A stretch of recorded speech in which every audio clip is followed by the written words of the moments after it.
lost my heart. Don't wanna feel your touch like ice tracing on my scars. Why is it hurt on the inside? It's unforgivable, but I forgive you every time. Hard to let it go, 'cause we're intertwined. I break you, you break me. There's something about it makes us so, baby. Every piece keeps us together in the core.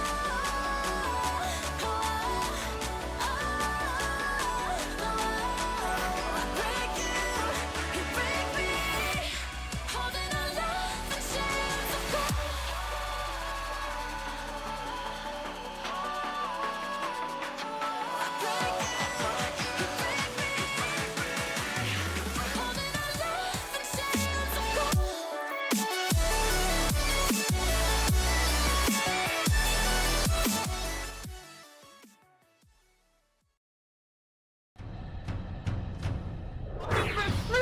He puts it in 0 seconds remaining! Rudy seems to be fighting hard for it.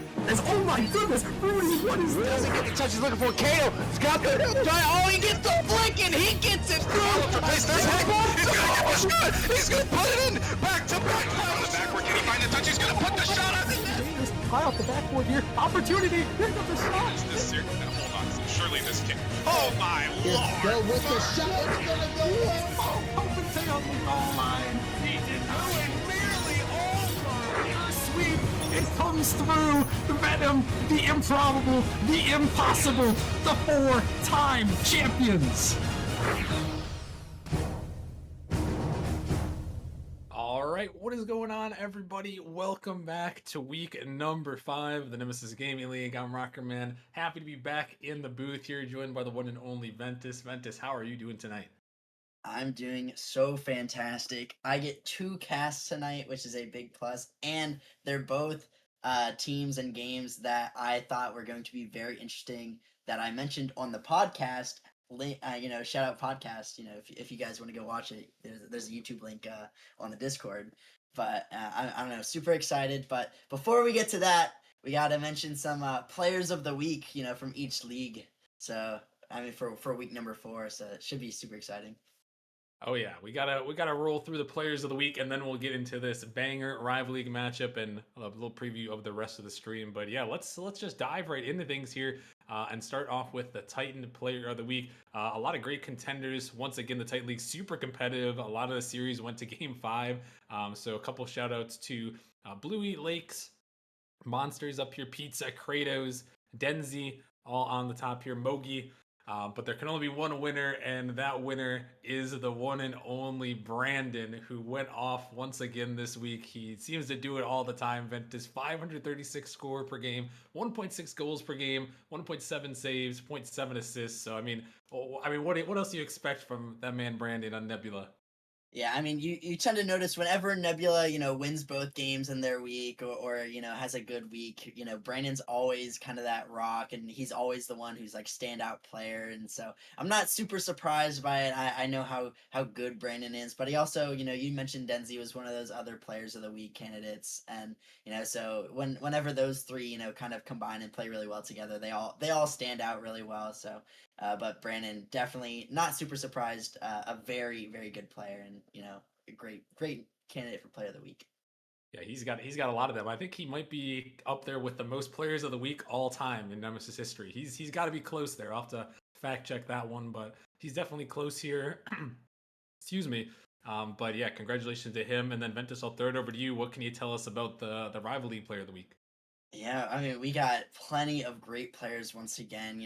We talked about we Arc Ball, coming in for Thunderbirds last week, a new player, Somber for the Bearcats. We saw him on stream as well, super mechanical. Flip and Flame, both other players that are very good and notable in the rival league, and Landon as well. But there can only be one, just like you said, and that player is going to be Milky for the Thunderbirds. I got to see him on stream when they took on the Bearcats. With him and a brand new roster of players, and Crip wasn't even there for the Thunderbirds, and he was just such a standout player. He's so controlling the game. He's able to just do so much on the ball. Great score maker. Just really good, solid defense. Such a good player. Yeah, no, definitely a great selection there, if I do say so myself, by the management team. But congratulations to Milky on taking that one, and we'll continue right along into the Challenger League. Once again, we've got some great candidates here. Kopente, as always, looking good. Yukio, that dynamic duo is very spicy. You got Stites, J Rod, Clouds, Bonk, Seven, Squirrels up here, JP, Brother. A lot of really high scores in the Challenger League this week as well. But the winner is gonna go to another Atrium member, Mr. Local Visco Lad here, gonna take this one home. A crazy week from him, 1.71 goals per game from Local, 1.14 assists and 1.14 saves per game. So once again, another stat sheet stuffer there. As he put all the stats in the bag there and picked himself up Player of the Week. And Ventus, I'm pretty sure he was the one that subbed up into the Thunderbird series as well. So he had quite a week. Yeah, I was just about to mention that. Not only did he put crazy stats up in the Challenger League, he also came up to play for the Thunderbirds along with Milky, and showed out there, had some great stats as well. So not only can he do it in the Challenger League, he can also do it in the Rival League. Another great player, but now we're getting a little bit farther down the league, and we're gonna hit the prospect league. We got some great players there as well. Adso, Tripwire, another mention. Wolfie, Postman, Tamil, I think that's how you say it. Yeah. Ban this one, and an East Coast Ghost. But it can only be one, and that player, the biggest standout, is going to go to Lucky and for the Warhawks. He had an amazing week, 1.44 goals per game, 2.11 saves per game. He's just both sides of the pitch, making crazy saves, making some insane goals. And him and It's Parker have just formed this 1-2 duo for the Warhawks that have been so crazy, and they look poised to make a playoff run. So glad to see some recognition there.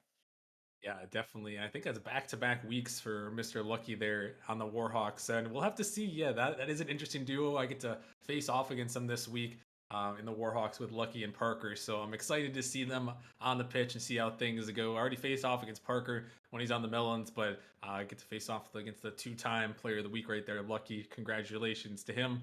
And yeah, let's round it out one more time as we're going to move down to the Novice League Players of the Week here. Once again, this novice league, just like the Titan League, is super competitive. I think there's like 6 4-2 teams or 5 4-2 teams, something like that. There's a lot of really close action. They're all tied at the 1 seed right now. A couple shout outs to Exile Tire, Silver J, Beard, Chunk Light, Dr. Shadow, Div, Guacman John. A lot of great weeks, but this player definitely stood out by far, and it's Lucky Rays from the Wisps there. 550 score per game, 1.75 goals per game over 8 games this week. So the man went off. Also over 2 saves per game and 0.6 assists per game. So really just absolutely dominating week from him. The Wisps got some much needed 2 series wins there. So congratulations to him. A double lucky combo to round it out there. So yeah, that's going to wrap it up there for the Players of the Week. Congratulations to everyone that took home a Player of the Week award here. And without any further ado, Ventus, I guess we'll transition right on to this series because we have got ourselves a certified banger on hand. Oh, yes, we do. Arrival versus Hydra. Both these teams, are power ranked within the top 5 of Rival League. Both, same record, I believe, at 6-2. They're trying to stay atop their divisions respectively, and these teams, have seemed to be right outside the cusp of these talks of the number 1 team in Rival League. And this game right here is going to be a big decider and a big showing of how they are going to look in the playoffs, because this might be a rematch that we see in the playoffs with how good these teams are and how good their records are. Yeah, no, I mean, a lot of people were really talking about these two teams. Hydra seems to have been, near the top for most of the season. Arrival had a little bit of a rough start to the season. Had some tough competition with Pineapples and Vortex. Their only two losses, but besides that, they've been pulling off some wins here, moving the roster around. It looks like they're gonna be going with Cynical tonight for their third. So it'll be Crip, Chad, and Cynical, or not Crip. I don't know why I say Crip. I looked right next to it. Now Crip will not be in this matchup. He'll be streaming this matchup. Shout out to Crip. We love our boy Crip here, pulling the stream. He will not be on the pitch. It'll be Lucian on the pitch. I should know my own team at this point. I think Ventus, but yeah, definitely some great players in the lobby here, and yeah, it should be an exciting matchup here. It looks like we got everyone joined in. So I want to get two things from you, Ventus. I want to get a prediction, and I want to get a player to watch from each team from you. Oh man, so this is going to be such a difficult prediction here. I think that it's going to go the distance. I think it's going to be a game 5, but I think Arrival is going to clutch it out. I think Lush is going to be the player to watch. He's going to kind of stand out this match. I think he's going to have some insane goals and really carry this Arrival team to a win. Alrighty, well, we are going to have to see as we're getting things underway here. We have Arrival taking on Hydra in the Rival League, a battle between two of the top teams in Arrival League.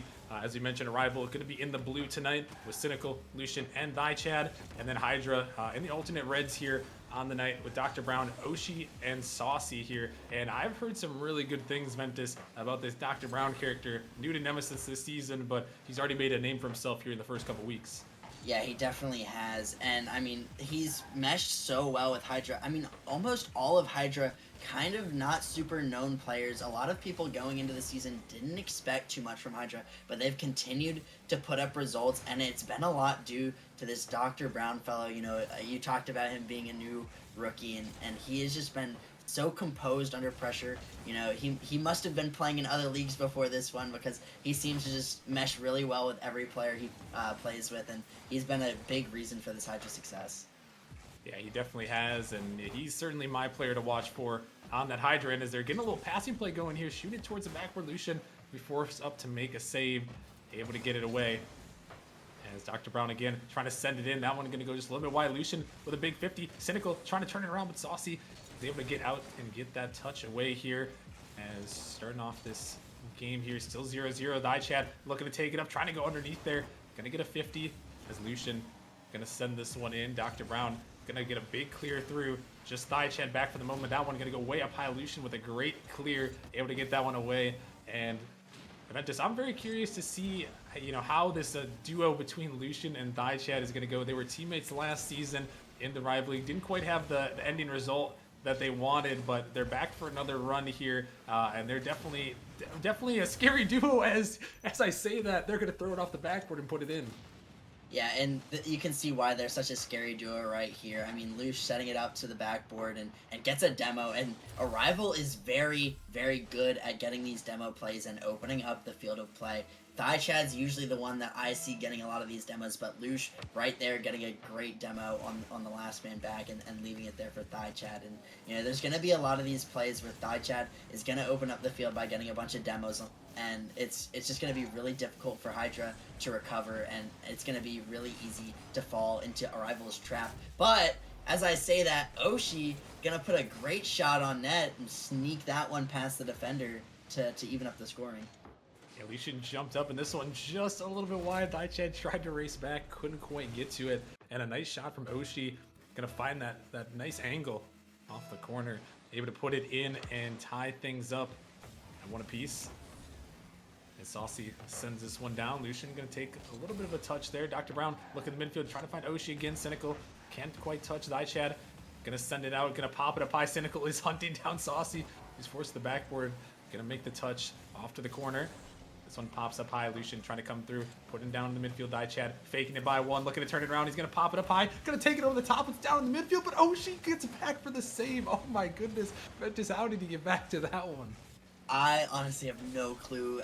He's just trying to cover as much of the net as possible. Another great shot by Chad coming out. And, when you're in that situation, you make your first save, you're just trying to get as much of the net covered as possible. Maybe a 1v2 coming out on the play, but no, not going to be able to happen. But or maybe another shot. No, Arrival not going to be able to capitalize on this counterattack. But yeah, I mean, an insane save and completely unexpected and unfortunate for Arrival.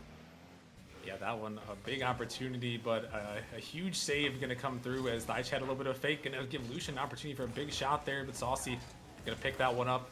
The Cynical trying to get back to that one. It's actually going to pinch down in their end. This one going towards the net, but Lucian able to get back just in time. Got a minute 30 left here in game number 1. This one dropping down, opportunity, but Cynical going to come through, get a big save of his own there as he's sending it down. Deitch trying to extend there. Dr. Brown gonna put it off the corner. This one off the backboard. It's floating in midfield, but Oshi is gonna get to it. Deitch still trying to keep this pressure on. It's dropping down. Cynical looking to shoot it towards the net. Double commit comes through from Hydra. As Arrival looking to keep control. Lucian drops it down. Here comes Deitch trying to send it in. It's off the crossbar, off Lucian's car. It's not gonna go in there. And that one, another one they might want back here as Cynical is up now trying to send it in. The pressure from Arrival is going on the Hydra net right now. Yeah, I mean, it's just insane. But Hydra has still held on, even though they are being outshot 12-4 right now. That about triple Hydra's shots on net, and another shot coming out by Lucian, not going to be on target. But I mean, this Arrival squad just completely penetrating this Hydra team with so many attacks, and finally they're going to break the armor of Hydra, break that defense down, and Cynical going to find the back of the net. And Cynical, definitely my player to watch on Arrival here to see how he's going to fit in. And he's going to find a huge shot right there to give him the lead after all that pressure. They're going to find one in. But can they hold on here and pull this into a game 1 victory here? 30 seconds left now. This one in Arrival zone. Deitch taking it across his net. Doesn't quite have the boost. Going to get demoed midair. This ball's going to pop up. Dangerous. Here comes Dr. Brown looking to fire that one in, but just a little bit wide. Cynical looking to take control, trying to get this one out. Gonna pop it all the way down, wasting a lot of time, sending it towards the net there. Dr. Brown gonna find a big 50. Cynical gonna make a turn, pushing this one up towards the net. Hydra gotta try to make a run here, but Lucian, he doesn't want to be any part of that. This one going towards the net, it's gonna go in at 0 seconds. He puts one more for the road, and Arrival gonna take game 1. Yeah, and I mean, maybe a bit of a miss there by Saucy. Lucian just gonna let it go, and it's already on target. So, but I mean, I want to talk about Cynical. He was playing fantastic. He had so much ball control when he was going for these air dribble plays, and he was making some great cuts in the rotation, freeing up the space, keeping the pressure on Hydra. And I feel like he played really well without necessarily have been playing that much with Deitch and Luge. And those three together just able to generate so much offense. It was very suffocating for Hydra, and having to deal with that, and then also watching out for those bumps and demo attempts coming out on the side of Arrival as well. It was so difficult for them just to stay in the game. But I mean, their defense was looking very good for most of game number 1. I'm hoping that Hydra will be able to find some signs of life in game number 2. Yeah, we'll have to see. The shot differential was crazy in Arrival's favor in that one. They had 16 shots in that game number 1, and when you get 16 shots on net, Ventus, you're gonna win most of the time there, even with Hydra's excellent defense for most of that game. But now they're gonna have to look towards game number 2, and Ventus, as we head into this one, what do you need to see from Hydra to try to tie the series back up? I think they need to hold pressure more in the midfield. They need to fake challenge more, get the ball off of the Arrival players' cars, and anything to just keep the pressure from Arrival to a minimum, because you do not want to have extended periods of time on defense, especially when you're dealing with this Hydra squad. And it looks like a passing play coming out there. Saucy almost finds the top corner. He's going to try to look for another pass, but Luge going to clear this one away. So hopefully Hydra just can hold on to their strong defense, but then add in some more passing and some more pressure in the midfield just to stave off the Arrival offense. Yeah, no, and it looked like they had a really great passing play, but Lucian was just up to the task there, able to save that one away. So Hydra, they do have these passing plays in their arsenal. Just got to see if they can connect on a couple more of them here and put some, like you mentioned, some more sustained pressure on Arrival here. Cynical finds the demo, but it drops down to Dr. Brown. This one off the backboard. Here comes a turnaround towards the net, but Deitch is going to make the save, and Hydra started out on the offense, but this one sent back down. Saucy, he forced to send it to his corner. This one popped up. Dr. Brown looking to take control of this one into the corner. Chad gonna find a stop, but Oshi is coming through that one. A dangerous ball there, but Lucian is gonna make a save on the goal line. And it looks like here, Ventus, in the early moments, it seems like the tables have kind of flipped a little bit. Hydra have 5 shots to 0. Yeah, they've definitely come out swinging, but I mean their shot quality hasn't been that great. I know they had one miss that was a pretty difficult shot, but I mean that alone isn't enough to break down this Arrival defense. They're kind of showing that Arrival, can do it all. Hydra is showing great signs of life. I'm super happy to see that they've been able to generate some pressure, but they need to start scoring some goals in order for me to have some more faith in their abilities, whereas, Arrival, very easily holding on to the defensive side and, not really letting much in. As I say that, Caster Disaster, Hydra, a great shot by Oshi, gonna put that one under Thigh Chad and around Cynical. Oh my goodness, that was an insane shot from Oshi right there. Yeah, getting the flip reset, sending it over the last defender. What a play right there by Oshi, who's had a couple of big goals so far this series. We weren't really sure what to expect here. A lot of talk about Dr. Brown, who's been kind of the star player for Hydra, but Oshi has had a couple of great goals thus far here. No bigger one than that one right there. Able to give his team the lead here in game number 2. Hydra looking to tie up this series. Sent back in. Saucy gonna take some control here. Got a lot of boost to work with. Gonna flick it by one. This one gonna pop up. Cynical sends in the midfield. Oshi, a little bit of a double commit. Chad gonna drop this one down in his own corner. This one, a shot coming through. Saucy is gonna sneak it by the defense, and Hydra have a 2-goal lead. Wow, and I mean the confidence by Saucy to cheat up. I mean, I'm not sure if he was the one that double committed with Oshi or not. I couldn't really see on the replay camera, but able to have that confidence in his team that he can cheat all the way up to the Arrival corner and look for a shot attempt. And I mean, not the best touch by Thigh Chad, but even after that, he covered almost 90% of the shots that could be had, and Saucy just gonna find that one area that the net not covered by Thigh Chad, and a great play there by Saucy. Yeah, another great one, and now Hydra is trying to turn on the offense. This one's going to ring off the crossbar, but a follow-up attempt is going to be denied away. Hydra almost able to find a third goal to their ledger here. Cynical looking to get to this one. Not a lot of boost. Thigh Chad drop this one down. Lucian trying to get up to it. He's going to push it down, looking to find the 50. Going to send this one up into the corner, but Oshi going to bang it out here. Thigh Chad looking to send it in. Cynical now pushing this one towards the back where Lucian, big opportunity, but that one not going to go. A couple misses on both sides. This one going to go just a little bit wide. A turn in the corner. Lucian trying to send it back, looking to find the 50. Going to do so. Trying to find another pinch, but that one not quite going to find its way on target. And that one right there, one of only 2 shots for Arrival right now, Ventus. A minute 20 remaining, and the tables have most definitely turned. Yeah, I mean, it looks like the complete opposite of game 1. It seems like Hydra in complete control of the midfield, able to create sustained pressure in the Arrival half, going for these bump plays, Dr. Brown going for that bump, and they've been able to pull out some crazy plays. Oshi with a great, fake flip reset into a shot around 2 defenders, and so, I mean, Hydra have looked so calm, composed, which is very different than we saw in game number 1. Maybe some stream nerves. A lot of these guys aren't super well known in Nemesis, and obviously Dr. Brown, kind of a new player into Nemesis as well. And so maybe that might have been the case. Is Saucy gonna find and sneak another goal into the back of the net right around Cynical, and Hydra gonna go up 3-0. Yeah, that one just sent a long way. Cynical can't quite get back to it, and Hydra continuing with their offense here as they send another one in the net. 3-0 now in favor of Hydra. They have most definitely turned it around, and with 40 seconds remaining, Arrival gonna need a little bit of a miracle here as Cynical is trying to pass it down. Dr. Brown gonna take control, gonna flick this one towards that. Cynical has to get up to that one. Nice save away, but might be a little bit too late here as Dr. Brown gonna try to find another touch. Chad still gonna get to it, gonna get it by one, looking to take control, but instead he's erased off the pitch.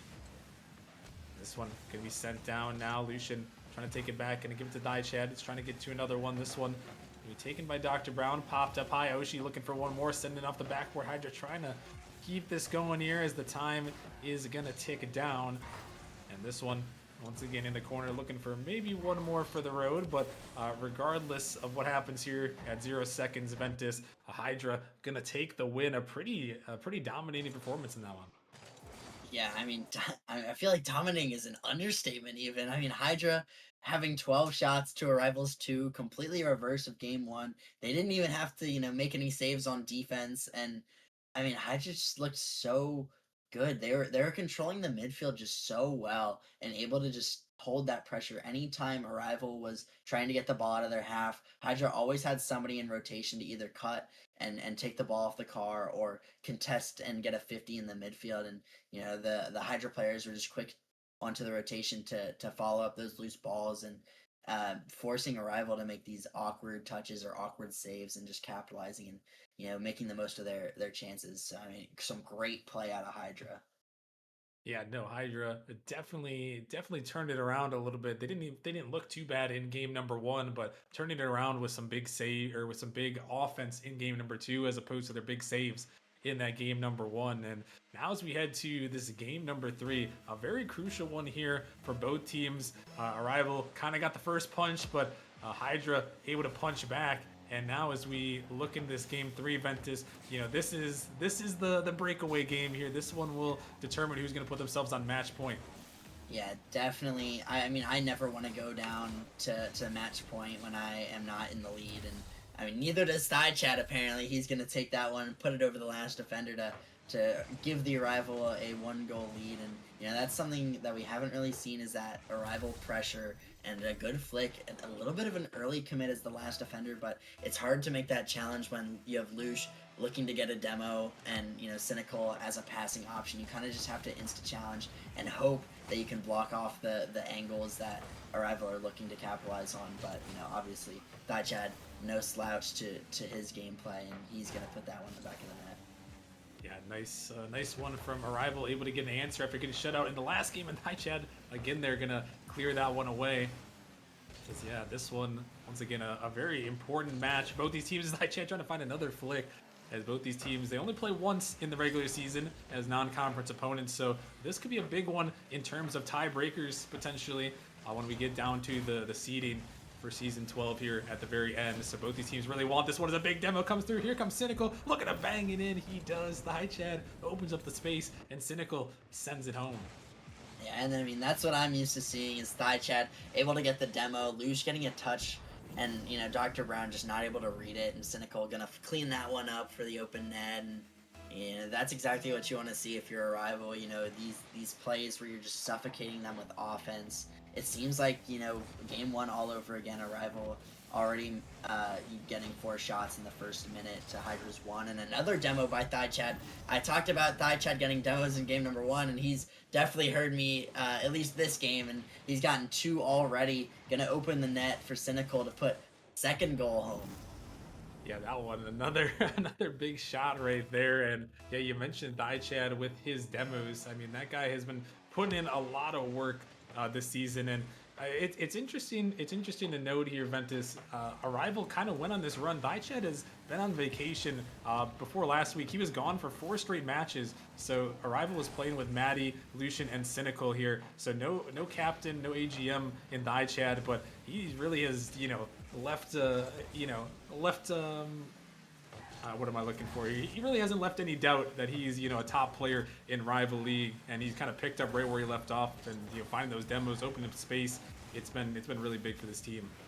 Yeah, and Thigh Chad isn't necessarily the huge flashy type. He's more of an enabler. He just opens all that space. He keeps the pressure in the midfield. He has good shooting. He's all around just a really good player. But I mean, Dr. Brown gonna find the back of the net. A great pass from Oshie. It looks like he was able to get a 50 on Cynical to put it back in the midfield, and Dr. Brown gonna just put that one in the back of the net and right around Lush, and at least ease the damage that Arrival has been able to do. Yeah, and Hydra gonna find one back here. As that one, another big bump. Oshie trying to get to that one. That one going. Is it gonna be on the net? Not quite. That one almost found its way through there for Hydra. And this one might find its way through for Hydra. It is going to find the back of the net. Saucy going to bang it in off the sidewall. Yeah, and I mean, this is what we saw in game number 2, where Hydra able to hold the midfield so well. You see Dr. Brown there, patrolling the midfield, making sure they couldn't play anything in the central area of the map, and Saucy already there on the sidewall, able to pick up that loose ball that Daichad hit away just due to the pressure that Hydra was creating. And, just a great play from Hydra, and it seems like this one's much more neck and neck now. We saw, a huge Arrival game where they were just so dominant, and then we saw a huge Hydra game where they were so dominant. A great save coming out by Oshi on that Daichad shot, and follow-up shot as well. And, now we're seeing it's much more neck and neck from these two teams. Yeah, this is kind of what we were expecting. Both these teams had their big opportunities, in their respective games. Arrival taking that game 1 win with a lot of pressure. Hydra taking that game 2, and now things have sort of equalized here. Arrival still holding on to that 1-goal advantage at the moment. As this one can be sent towards the backboard. Lucian gonna take control, throwing this one off the corner, trying to stay with it, looking to pop this one up. Saucy gonna connect and find another pinch off the sidewall. This one's up. Daichad sending it towards the backboard. This one's dropping down. Here comes Cynical. He's going to put it in, and a hat trick from Mr. Cynical.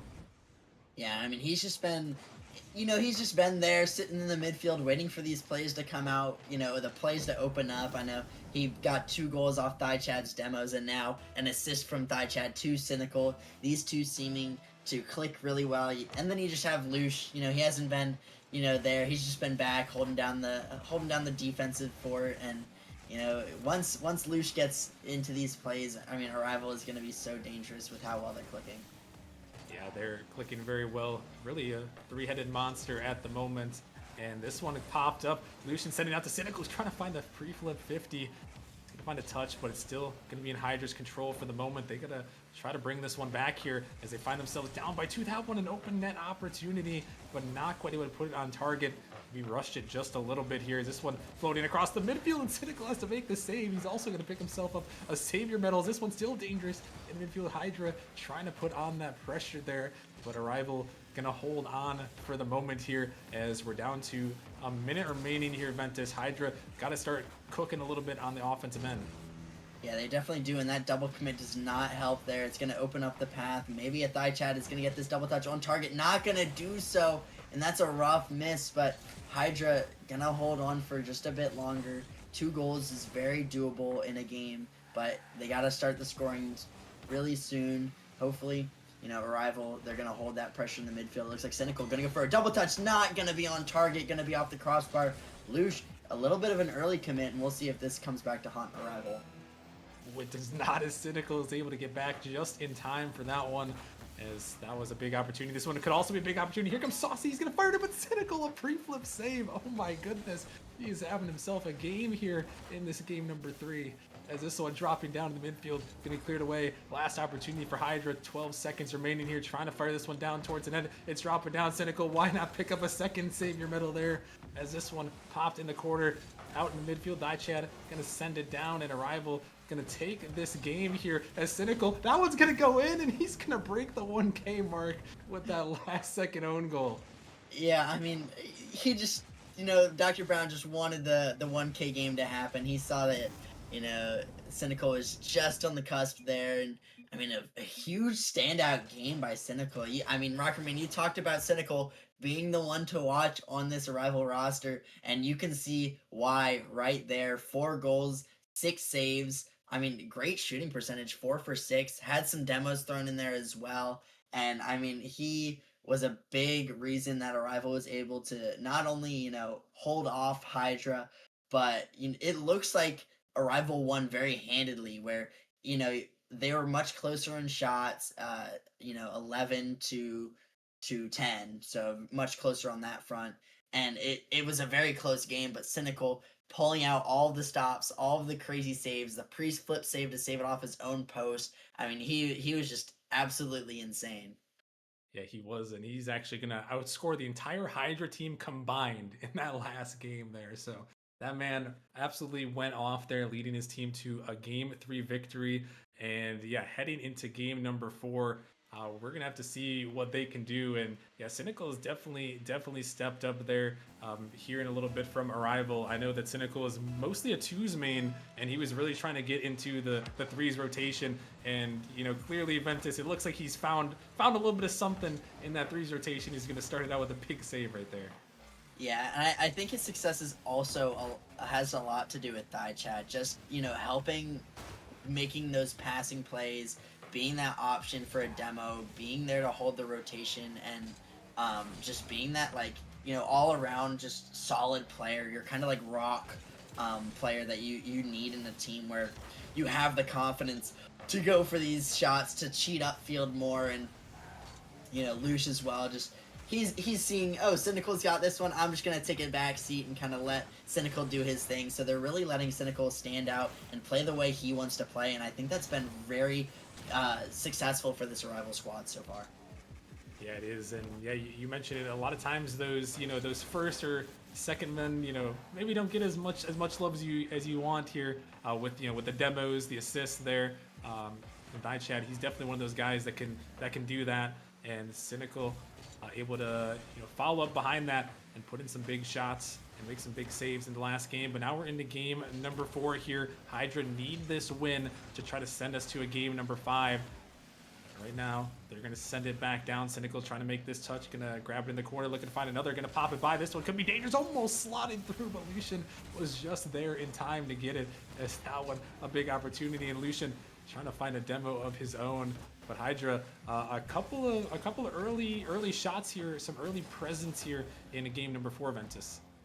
Yeah, I mean it's been more back and forth than I thought, and Chad might get his own double touch, a great save. This is more of the defensive masterclass games that we've seen. Some great saves coming out from Lush, coming out from Hydra. Both these teams not wanting to back down an inch, not wanting to be the first one to give up a goal. As another great save there by Lucian off the crossbar of his own shot, or off the shot. And I mean, we just see so much great defense being played right now from both teams, neither wanting to be the first to crack.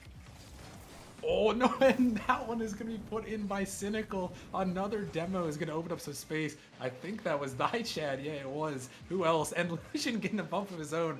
My goodness, these two are just some menaces in the backfield. Yeah, they definitely are, and I mean, they are just like paving the way for Cynical. They might be trying to help him stat pad. Maybe they're trying to get him Player of the Week. And I mean, they have just been, such a nuisance to this Hydra squad. I mean, they are very annoying and difficult to play. I have played against Thigh and the Thigh Lush duo, and whenever they get into their demo swings, it gets so frustrating as a team. And if you're Hydra, you really gotta hold the mental together. Maybe get some demos of your own. You see Saucy get one there, and it's gonna come down to just how strong they can stay, how well their mental can hold intact, and making up for those mistakes and those overcommits if the Arrival does so when they try to get these bumps and demos.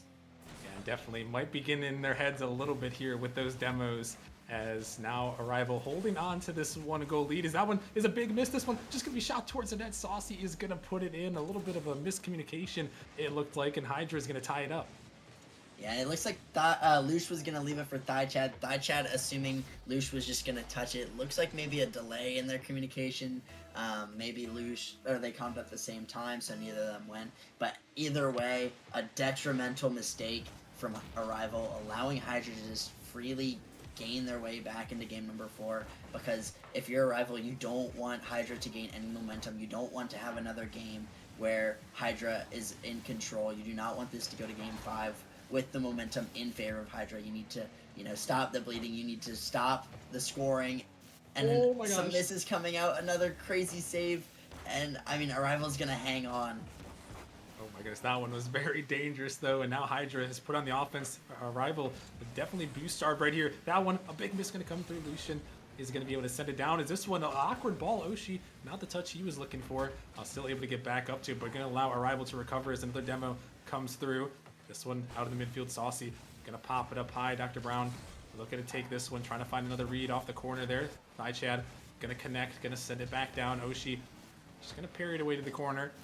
We're down to the final minute here in game number 4. Hydra looking to try to bring this one back. Saucy is up. Send this one off the back. Can he find a double tap? It's going to go in. Saucy, what a shot by him. Able to take the lead. Yeah, it's a great beat by Dr. Brown on Lush. Able to get that one perfectly to where Saucy can receive it very nicely. And he has a free double tap there. Thigh Chad having no boost to be able to contest. And Cynical playing a little bit too far in the midfield. Playing a little bit assumptive that Lush was going to get a beat or a 50 on the touch of Dr. Brown's air dribble, and that's going to cost them dearly, as Hydra going to take the lead with only 45 seconds remaining. Oh, and they're going to add to it. Is Oshi going to get that one? And Dr. Brown finding the demo on Chad off the backboard. Nice play there. Yeah, I mean, maybe Hydra getting a little upset at Arrival's demos. They wanted to get one of their own, leaving the net wide open for Oshi just to come in and clean it up. And a 2-goal lead is very nice for Hydra, but we've seen crazy things happen. Forbidden Temple, as Saucy needing to make a diving save across net. We can't count Arrival out just yet. There is the potential for a comeback with 30 seconds remaining. They're going to have to try to find it quickly, though, here. And, yeah, you mentioned it is Forbidden Temple after all. Some crazy things can happen. Lucian trying to add to that list here as he's looking to drop it down. He's going to land on it one more time. That one pinched out just a little bit. Dr. Brown is going to send it a long way, wasting up valuable time off the clock from Arrival. This one popped up. Gonna have to try to score with at least a second on the clock, but Saucy, a big challenge, able to push that one away. And loud desperation here. Lucian trying to get up to it. Can they put it in with time left? They cannot here. And Hydra gonna hold on. They are gonna take game number 4 in Ventus. What else would we ask for between these top teams than a game 5? I mean, I don't know. I fully expected the game 5 to come out here. I mean, this game has been so back and forth. We saw so many demos coming out early from the side of Arrival, and then Hydra coming out with their own demos, kind of catching up to Arrival's demos. And I mean, we just see each of these teams just trying to play as scrappy as possible, holding on defense, trying to create so much pressure on offense. Maybe committing a little bit too far to on offense for both of these teams, as we saw, a mistake from Arrival that allowed Hydra back into the game number 4, and kind of to reset the momentum in Hydra's favor. But I mean, it's been a very, very good game, and I'm super excited to see what these teams are going to bring out for game number 5. Yeah, we're gonna have to see as we're about getting ready to get into it here, Ventus. And before we do get into it, who you think's got this one? I know it's been super back and forth. It's probably a coin flip, but if you had to lean one away, you sticking with your prediction from earlier, or who do you got on this one? I gotta stick with my prediction. I mean, I said that Arrival was gonna win in game 5. I think they can do it. I think they can stop the momentum that Hydra's gained from winning game number 4, and I think Lush needs to have a big game to do this. If Lush steps up big time, and he's that player that I know he can be, he can almost take Arrival by the wings, and make them fly on their own. So hopefully Lush gonna be that big deciding factor in this game number 5. Yeah, we'll have to see what they can do here as we're into it. Game number 5, and a great pass comes down. It's Chad, diamond enough to Cynical, who starts off the scoring. Yeah, I mean, what a great pass from Chad. It's like perfectly out to Cynical, able to let Cynical generate so much power on the shot without sacrificing any momentum, and it was just perfectly played, and a great pass. Another time where the unsung hero Chad stepping up once again, kind of being that solid rock, and that Chad to Cynical connection has really stood out this series. Yeah, they've really been able to find each other in this one, and it's resulted in multiple goals, multiple assists on their end. And now they start out with the first goal here in game 5. Such a crucial one here. Put the pressure solely on Hydra's shoulders here to try to make something happen, because they're going to have to try to come back here. Cynical popping this one up, looking to stay with it, going to bang it down towards the net. Saucy, not a lot of boost. Dr. Brown is going to help him out there. A miss coming across. Cynical across the midfield, shooting this one off the backboard. Here comes Lucian, trying to put it in, and he will. What a passing play from Arrival. Yeah, I mean, once again, Chad just finding those passing lanes. I keep talking about how good he's being at being an enabler, but it just doesn't do it justice. Able to find Cynical all the way across the field, and Cynical, not able to necessarily get that shot on target, needing to beat 1 or 2 defenders there, but Lush gonna be there as that third man cleanup crew, and able to find that one in the back of the net to give them a 2-0 lead with only a minute into game 5. And they're looking for 3. And they will find 3. Chad gonna catch out the defense, and Arrival just putting on some scoring early on. I mean, we saw Chad to Cynical a lot, but how about some Cynical passing to Chad there? Maybe these two Yeah, who cares about Lush? The Cynical and Thigh Chad seem to have formed a new duo for this Arrival squad that is so dangerous. But obviously Lush, a very good player. You can't count him out. He has his own shining moments, and he's been able to just hold in the midfield and be that first man into challenges some of the times on the defensive half, and able to break up a lot of these Hydra plays before they can really happen. So I mean, he's played very well in his own right. Yeah, he has, and right now, Arrival holding on to the lead, and Lucian, he's going to get a gift here, able to send it in, his second of the game, and it's 4-0 Arrival. They're starting to pour it on a little bit. Yeah, I mean that's just a disastrous whiff from Oshi there, and it seems like I might have made the right call so far in this game number 5. Sticking with my gut, going with Arrival. They seem to come out swinging. Some mistakes from Hydra, have really been a huge factor in this as well. But Thigh Chad and Cynical being so well. Oh no, Oshi not able to find that one on target, and that one's disastrous as well for Hydra. Just a little bit more into hurting the mental of these Hydra players. The demos are one thing, but when you miss an open net like that, one where you need to get back in this game is just very detrimental to the team, and hopefully they can shake that one off. Yeah, no, that one is going to be one they're going to want back. And yeah, in a game like this, game 5, where everything's on the line here, every little mistake can matter that much more here. And unfortunately, a couple mistakes from Hydra have put them in a bad position here, but still halfway in this game. 4 goals, maybe a tough hill to climb, but just got to start out with one here. Saucy tries to drop it down. Lucian gonna bang it out, but demoed for his efforts. Dr. Brown dropping it down. This one can be sent off to the side though. Hydra got to start trying to put some pressure on this one. Banged high off the backward. Cynical erasing the net, trying to find a follow through, but Dr. Brown able to get there just in time to keep that one away. As Oshi sending this one out. Lucian putting on that pressure. Saucy gonna get it around him here, but the time is most certainly ticking here. Ventus, it's their biggest enemy here in this one, and Hydra, they just really need to find something right now. Yeah, they definitely do, and they might get one there. Not a good enough shot to beat out Thigh Chad. Dr. Brown looking for a double tap, not going to get that one. Arrival seemingly able to hold on. I think their game plan is just to clear the ball away, waste as much time. We have a 4-goal lead. Try to hold on as much on defense. It doesn't matter if we let in a goal as long as, we've saved the first 2 or 3 rounds of shots, and it seems to be Arrival's game plan. They're just trying to hold on to the end of game number 5. Yeah, they've got a minute 20 to do so here. Is this one sent down to Thigh Chad? Look for the redirect, but Saucy, he was there able to block that one away. As Dr. Brown is looking to find one of his own. Flip reset going to be cut out by Thigh Chad. As this one popping down. Dr. Brown looking for a nasty angle, but that one a little bit too tight even for him.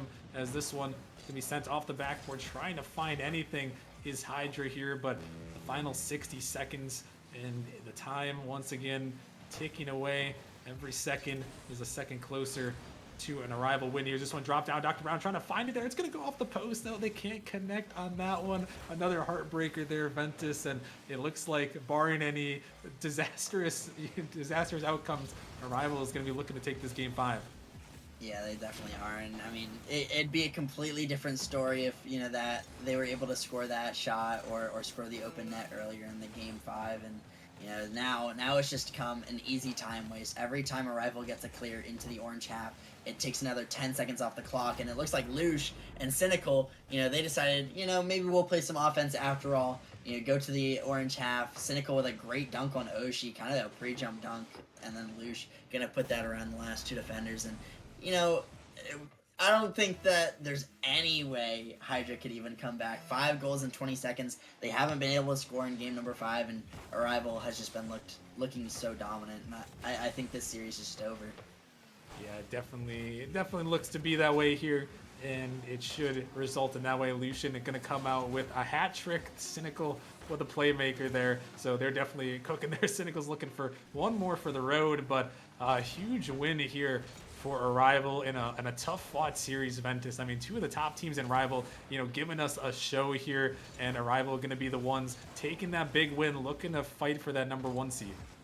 Yeah, I mean, this series definitely did not disappoint. Hydra had some great moments, and they in spots they looked better than Arrival, and it's just it's a 5-game series. Sometimes the series go to the distance. You got to be able to put up consistently across the entire series, and Arrival able to do that. You know, Hydra just not able to finish some of those shots in game number 5, and you know that's really what it took. You know, if they scored those 2 goals earlier, you know, they would have stopped the bleeding earlier as well. And you know, it's a much easier comeback when you have 2 goals to your name, or that you're able to score in a game. And so when they're not able to do that, it's so difficult to come back from. And I mean, a great showing from Arrival. Chad played outstanding. Cynical played amazing, and then Chad, you know, stepped it up, got a hat trick in game number 5. So I mean, I feel like my prediction was pretty good there, Rockman. What do you think? Hey, you know, I'll agree with you there. You're right on the money there. On Arrival game 5 victory over Hydra, and Arrival gets that win that they were seeking over one of those top teams in the rival league this season. So we'll see where that can carry them the rest of the way, and we'll have to see how Hydra is going to rebound coming up on Wednesday. But yeah, what a great match right there, folks, on that one. Congratulations to Arrival on taking the victory, but we are going to have to head to a short break. Before we do, a quick reminder that if you guys are enjoying the stream, feel free to consider subscribing if you are able to. All the proceeds generated by the streams will go to paying back our commentators and streamers. So if you're enjoying the show, feel free to leave a little tip, if you will, a little sub, a little gifted sub, some bits, if you're able to, and support our casters and streamers that are putting hard work behind the scenes to keep everything rocking and rolling for you. But yeah, we gotta boogie. We gotta head on to match number 2 here to the Challenger League. We got Motion taking on Wraith. Gonna be another good one. So make sure you guys stick around, and we'll see you guys in a few minutes.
into the night. The city lights are dancing, slowly falling apart. The shadows causing an outbreak. I'm wishing upon a star. This time I'm feeling stronger, and I know I can do better. The shadows causing an outbreak. I'm turning the light. We're gonna light it up, oh, light it up, ooh, light it up, causing an outbreak. I'm turning the light. We're gonna light it up, oh, light it up, ooh, light it up, causing an outbreak. I'm turning the lights on.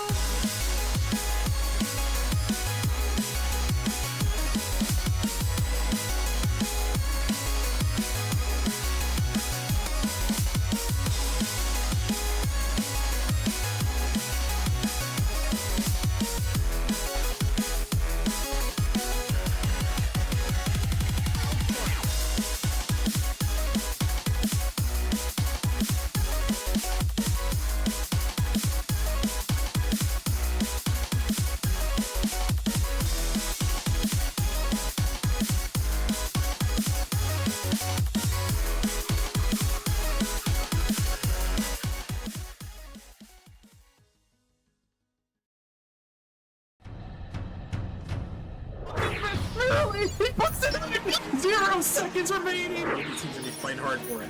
Oh my goodness! What is this? Doesn't get the touch he's looking for. Kato, Scott, oh, he gets the flick and he gets it through. He's gonna get the shot. He's gonna put it in. Back to back. On the backward, can he find the touch? He's gonna put the shot on the net. High off the backboard here. Opportunity. Here comes the shot. Is this serious? No, hold on. Surely this can. Oh my It's lord. go with the shot. It's gonna go in. Oh, Palpatine on the goal line. He did not win. Nearly over. Sweep. It comes through. The Venom, the improbable, the impossible, the 4-time champions.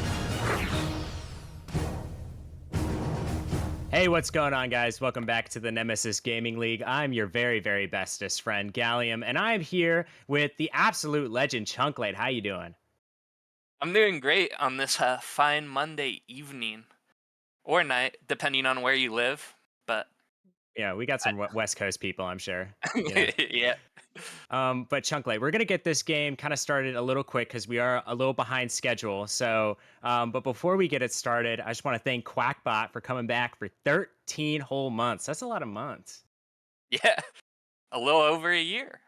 Yeah, look at. See, that's my goat right there. So these two teams, we have Motion versus the Race. Should be an interesting matchup. Motion playing with an entirely new roster, and the Wraiths playing with the same roster they had at the beginning of the season. So two different tales for sure. Squirrel and Critter won on stream, I want to say like 2 weeks ago. So you know what? They might be back and better than ever. And Chunklate, it's that moment. Who you got taking this series?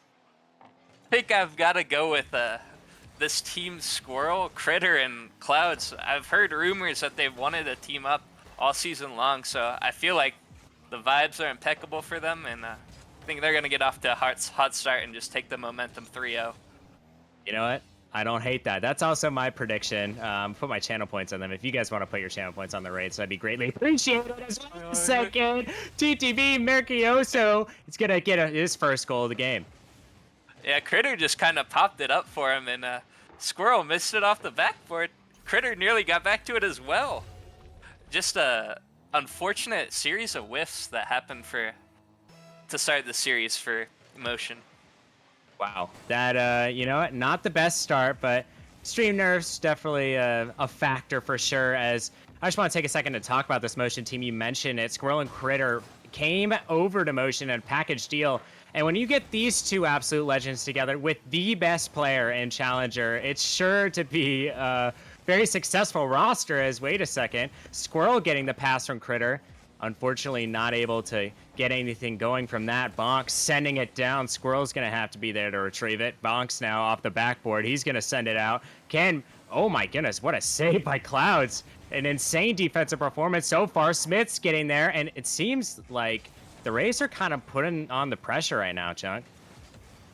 Yeah, the Wraiths have kept them in their own half. I've really been looking to Lord Clouds to like clear this ball because he is the dominant offensive member on this motion roster. So I'd like to see the big plays from him come out, the big scoring potential that he has, leading all offensive stats for goals. I'd just like to see that from him this series. You know what? And we might just see it. I mean, it's not that crazy to say that, as seems as though Wraiths are kind of putting on a little bit more pressure than I initially thought. We'll see if Motion can't respond right here. Squirrel, a low shot, and the low left shot's gonna beat the entire defense. Yeah, like I said, Cloud started with 0 boost and got the pass to Squirrel, who just gave him a little too much time, and Squirrel just slots it with all the time in the world, slots it bottom left. You know, that was a great goal from Squirrel, who's a Nemesis legend, you know, absolute GOAT. He's been in Nemesis forever. Critter's been in Nemesis forever, so you know, you get two of those guys on the team, it's gonna be good. But on the other hand, I did play against the Wraiths. They have a very good squad, and I haven't seen Bonks play, but so far in this game, he's looking really good. As Macarios is gonna miss that one, Bonks gonna go up with it off the backboard. Critter can't reach it. Bonks gets bumped from behind. Macarios with the shot, and of course he puts in his second of the game. Yeah, Macarios kind of leading this team with offensive pressure. Kind of missed rotations back, and Clouds nearly got back to it, but Macarius sneaks his second through to take this game as we're reaching that halfway point. Yeah, and I always say, if you're gonna prove the haters wrong, the best place to do it is on stream. And it seems as though the Wraiths are surprising a lot of people. I mean, the 2-6 team hanging with the 6-2 team with a newly acquired roster that turned a lot of heads. So we'll see if they can't continue this. They're going to need to hold on if they want to take this game one. Smith is going to send it over maybe to Macarios. Wait a second, he missed an open net. Smith is now idle in the midfield just watching the goal. And how in the world did that just happen, Chung? Just a miscommunication from those. I saw lining up for an open net. Everyone just committed on offense as Clouds will send it off the backboard, but just a miscommunication. I thought for sure they were going to capitalize on that, but I don't know if the stream nerves got to them or if one of them expected the other to go, but just a miscommunication there. Oh, yeah, for sure. And wait a second, Critter is going to slot his first of the game. Squirrel gets it over Smith, and Clouds again with another assist this game to Critter. Macarius almost got back to it, but Clouds just leading this offense with assists this game, not passes, which we haven't seen from him this season. So good to see a little change. Yeah, as I say, you know, it's a brand new Clouds. As oh my goodness, the fake, intentional or not, Critter faked him out. And one thing I will say about Critter is he heats up the later the series goes. So the Rays, they're gonna want to win this game, and they're gonna want to win in pretty much a sweep, because Critter on the stream back when he was, as we have Clouds just going to sneak it right in, and I think he got a little bit of help from the defense. Yes, looked like a pass for Critter. Critter faked out the defense, and Poink's just forced to react really quick and doesn't get that save off. Just an unfortunate defensive possession for the Rays here. His Critter's up with it, and he's going to slot his second of the game, and now Clouds has 3 assists. Yeah, they're really heating up here.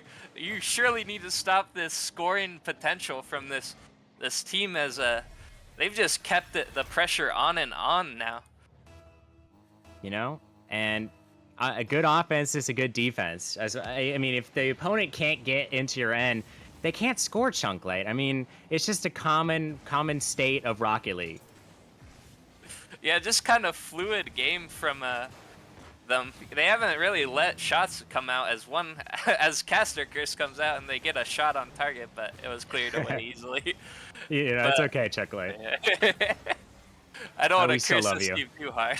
we still love you, Chunk Light. As we have 45 seconds left in this game, and Clouds is gonna hopefully ice this game if the Rays can't pull off some voodoo magic. Yeah, Clouds has 100% goal participation with 2 goals, 3 assists.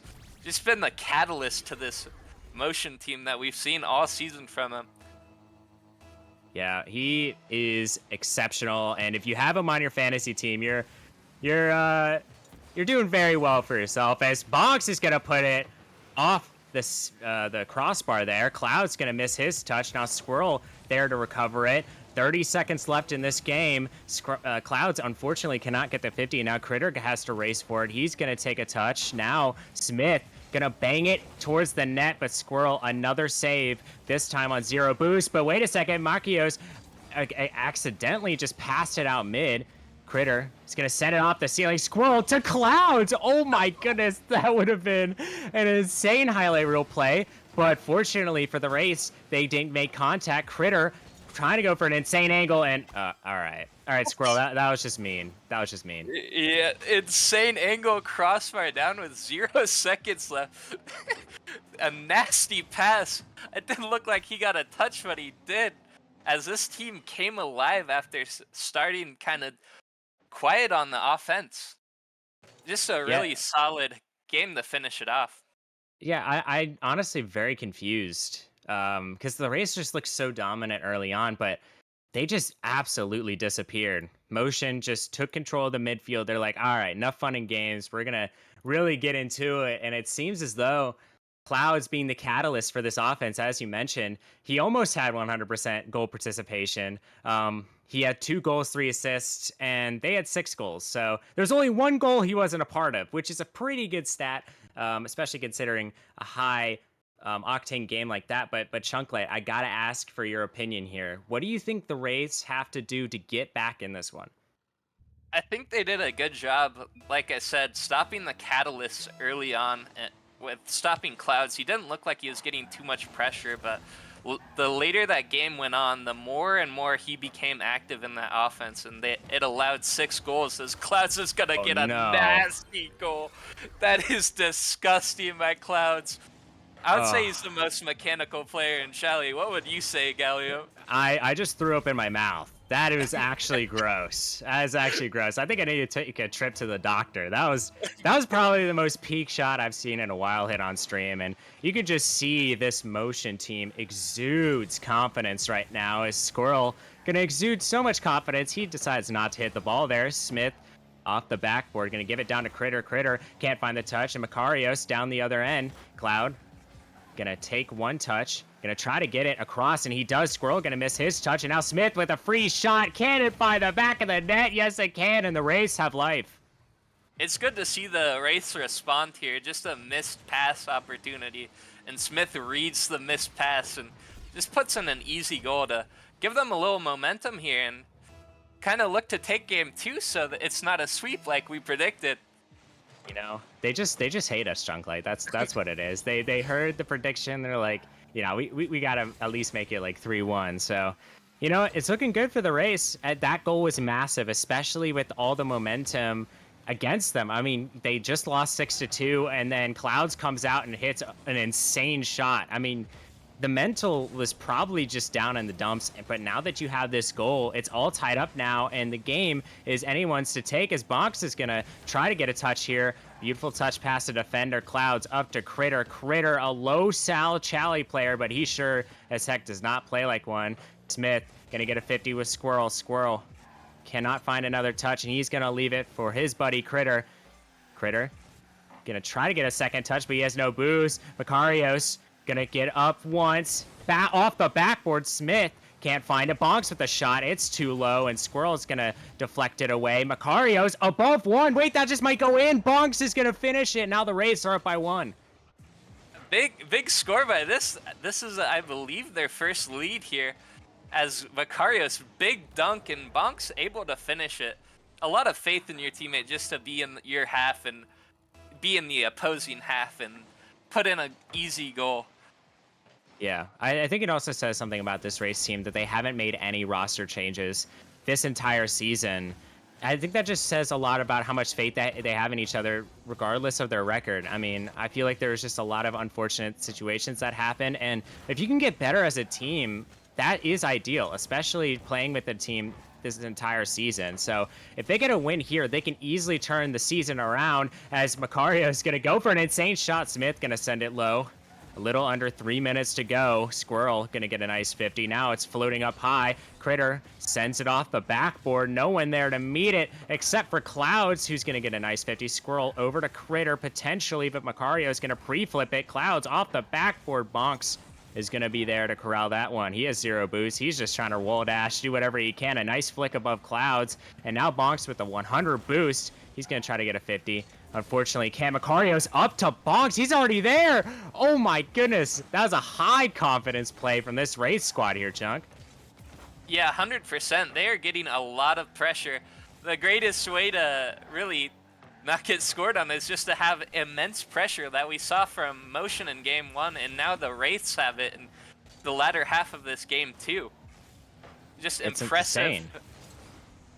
Yeah, impressive stuff from the Wraiths in Motion here. Yeah, it's absolutely ridiculous what they're doing. I mean, just it seems like they're just throwing punches back and forth at each other, but the Wraiths, it seems like they're trying to go for the knockout punches. Little under 2 minutes to go. Motion has to score to stay alive in this game too.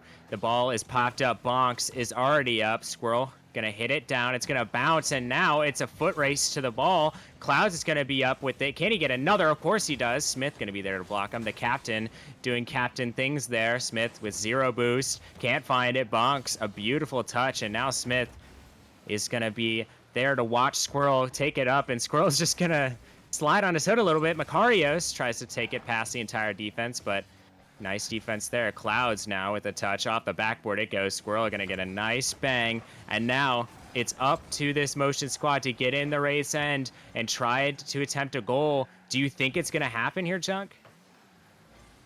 I think most of their offensive possessions have came with counterattacks too, so if they do try to get this goal, they got to be wary if things go wrong so that they don't get into a 2-point hole that would be way harder to come out, especially with this little time remaining.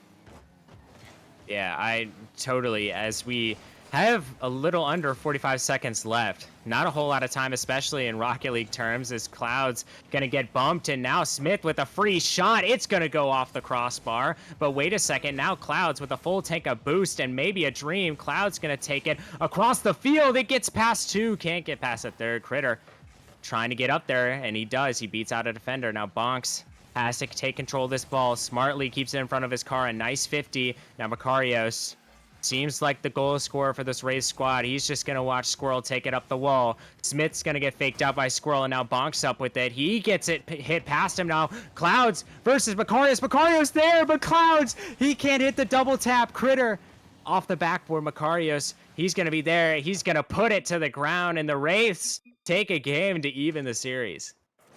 Yeah, really smart play just to keep it up. Get your guaranteed game in. Make it sure it's not a sweep.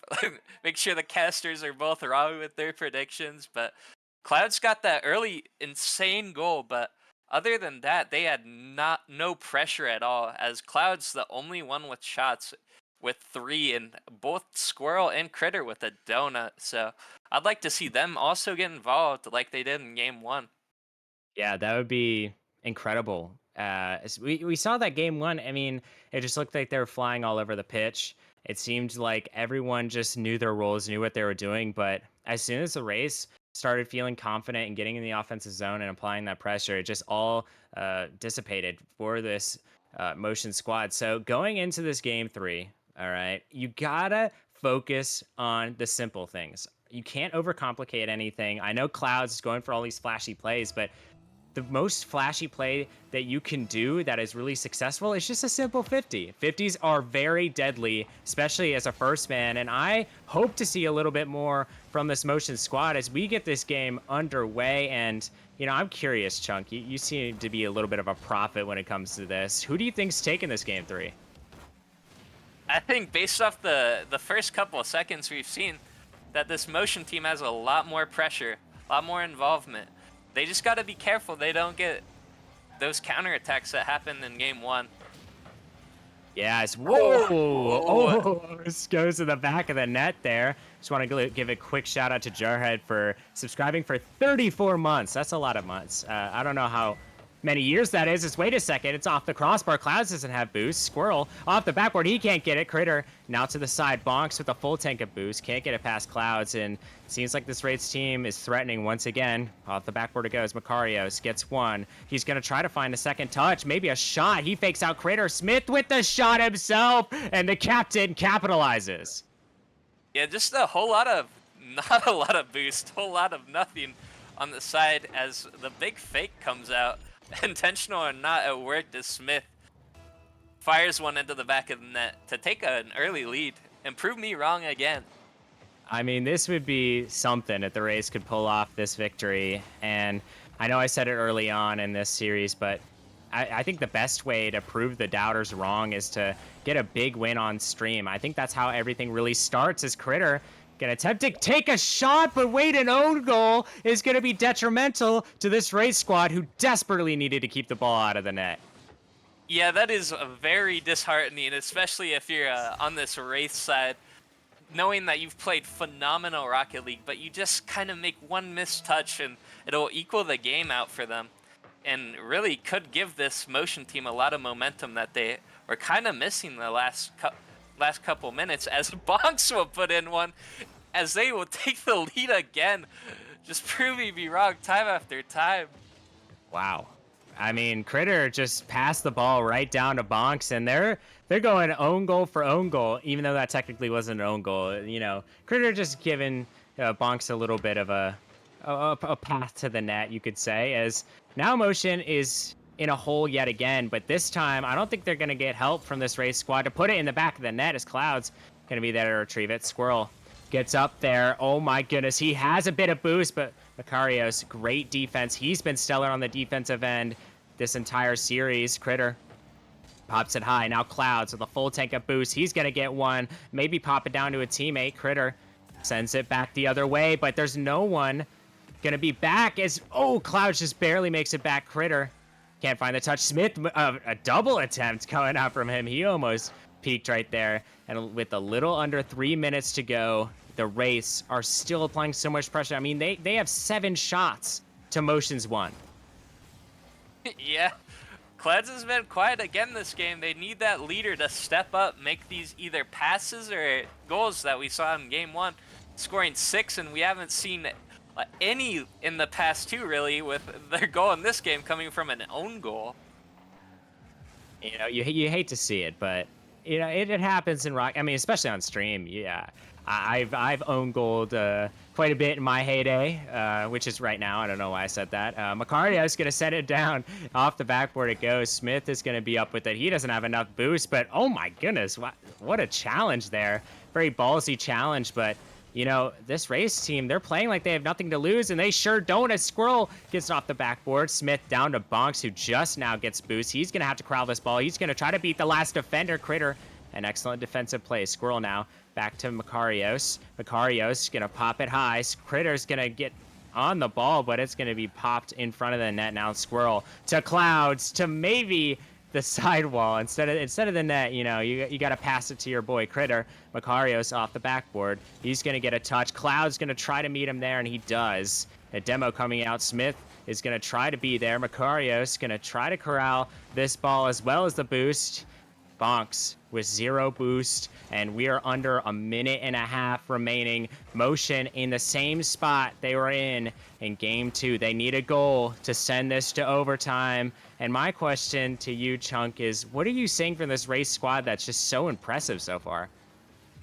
The ability to play both offense and defense for prolonged times in these games has really been what has kept them alive in these past 2 games. It's just really impressive to see teams able to like perform, because they were 0 boost that last possession and they were still able to handle this relenting pressure that Motion had on them.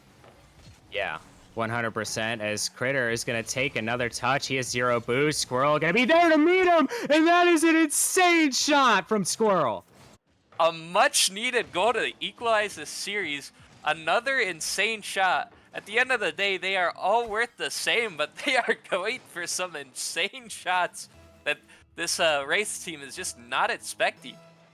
You know, this is This is a lot of clips happening. I mean, you got to get your medal ready, you know. Clip is, as Squirrel is just going to score another one right there, and now Motion are up by 1. Big back-to-back swings. It looked like Smith nearly got back to this, but Squirrel just put it with just enough power to put them up 1, and they look like they might swing this momentum back this series. Yeah, they just might, Chunk, and I mentioned earlier, Critter gets better as the series progresses. This is, you know, just something I've observed, and it seems like Squirrel is just gonna have the same kind of production Critter is later on in the series, but they're gonna want to win this game 3 first. Cloud's up with it. He's gonna get 1, hopefully a second. Critter trying to put it low. Macarios with a great defensive play. 10 seconds left. Smith with 1. He's gonna hopefully get a second. A nice 50. Macarios gonna get the ball. Not opt for no boost, and the ball is sailing towards the Wraith's end. And you know what? If there's 1 more second left on that clock, that would have been another goal for this Motion squad, who looked very good in this game 3 in the last minute of the game. Rip the fantasy points if you have if you have any of these Motion guys on for that last play. Just really sat it down at the 1, but an insane comeback. They were in the dumps for like a majority of that game. Just 2 quick bang bang back-to-back shots puts them up, and I think they can take this momentum they had, like we've always been talking about, momentum being the org name. Just a lot of puns coming out. You know what? I'm sure Jax is gonna really like that one. As you know what? I honestly think this Motion squad, they showed their true colors in that last minute of the game. Motion, they got a brand new roster. It's especially hard to play with this brand new roster on stream. So we can all cut them a little bit of slack here. But the race, they're putting up a very good fight regardless. They just need to close it out when it matters. They closed out game 2. Unfortunately, couldn't do the same for game 3. And it was a lot of mistakes having to do with why they couldn't close out that game 3. And honestly, whoever wins this game 4 is going to be the team that makes the least amount of mistakes. And I'm calling it right here, Chunkle. Yeah, 100%. What I saw last game, though, was pretty impressive. Clouds had 0 shots, 0 goals. It was good to see Squirrel and Critter step up for the team when he needed it. So I think 100% that will help their case here in this game. As Critter, just a little late to that kickoff. You know, do you think Critter has an actual Critter playing for him instead of himself? Or, I mean, because he just looking like an absolute mummy on the kickoff there. Just a little late. He may have been a little distracted. Big shot opportunity there, but you know, he was just trying to do the GK AFK kickoff. That's what he was trying to do. Squirrel is gonna give a nice pass to Bonks, who is on the other team. Critter sends it to the sidewall. He's gonna try to get another, but the 50 not coming out. Bonks gonna get one over Squirrel. Macarios cannot get that touch. Now Bonks sending it across. Macarios up with it, but Critter, great defensive play. Clouds, little awkward in net. He's gonna try to get a touch here. He pops it high. Smith, off the backboard it goes. Can anyone put it in? No. Smith gonna grab the boost though. Macarios gonna get one. Can they find the goal? No, they cannot. Motion still on the back foot so far. Rays stealing all their boosts, and now they're gonna take it back into their own end. Smith gonna get the ball off his own backboard and send another attack the Motion's way. Squirrel off the sidewall. Macarios and his entire team with full boost, and they're ready to get into that zone. Smith pops it high. He's gonna go for maybe a flip reset. He gets it, fakes out Critter, and now Clouds tries to send it towards the net, but Bonks is gonna be there on the defense. And with about 3 minutes, oh my goodness, Clouds! As I was about to send it to you, Chuck, he just puts an insane shot on target. Yeah, Cloud stepping up again. We didn't see him a whole lot last game, like I was saying, but stepped up here to give him the easy leading goal. You know, it's too easy. It's too easy for Clouds. I mean, you'll see, like, I feel like he's playing a bit more defensive in the past couple games than he has early on in the series. But now that he's able to, you know, really show his offensive prowess, he's getting these really insane goals, and you can see why he's the best player in Chally, in my personal opinion, and also kind of the stats. As Critter gonna get the full boost. Macarios gonna send one on net. But again, it gets saved away. Wraith's already having 4 shots on target. Can Smith get another? Oh, nice pinch off the backboard. It goes, but Critter, a nice touch in his own right. It's still in this motion zone. Cloud's sending it down. Macario's gonna be there to corral it. Gets a touch, gets a second. Now Critter backflips on accident. Smith cannot find the demo. And now it's Macario's back pass to Bonks, who gets a nice touch. Smith takes it off the wall. He's going to get one more, maybe a couple, as Macario is going to be there for hopefully the shot. Cloud's a nice save. Bonks continuing the aerial assault on the Motion's end. Will they ever score a goal, or will Motion hold strong here, Chunk?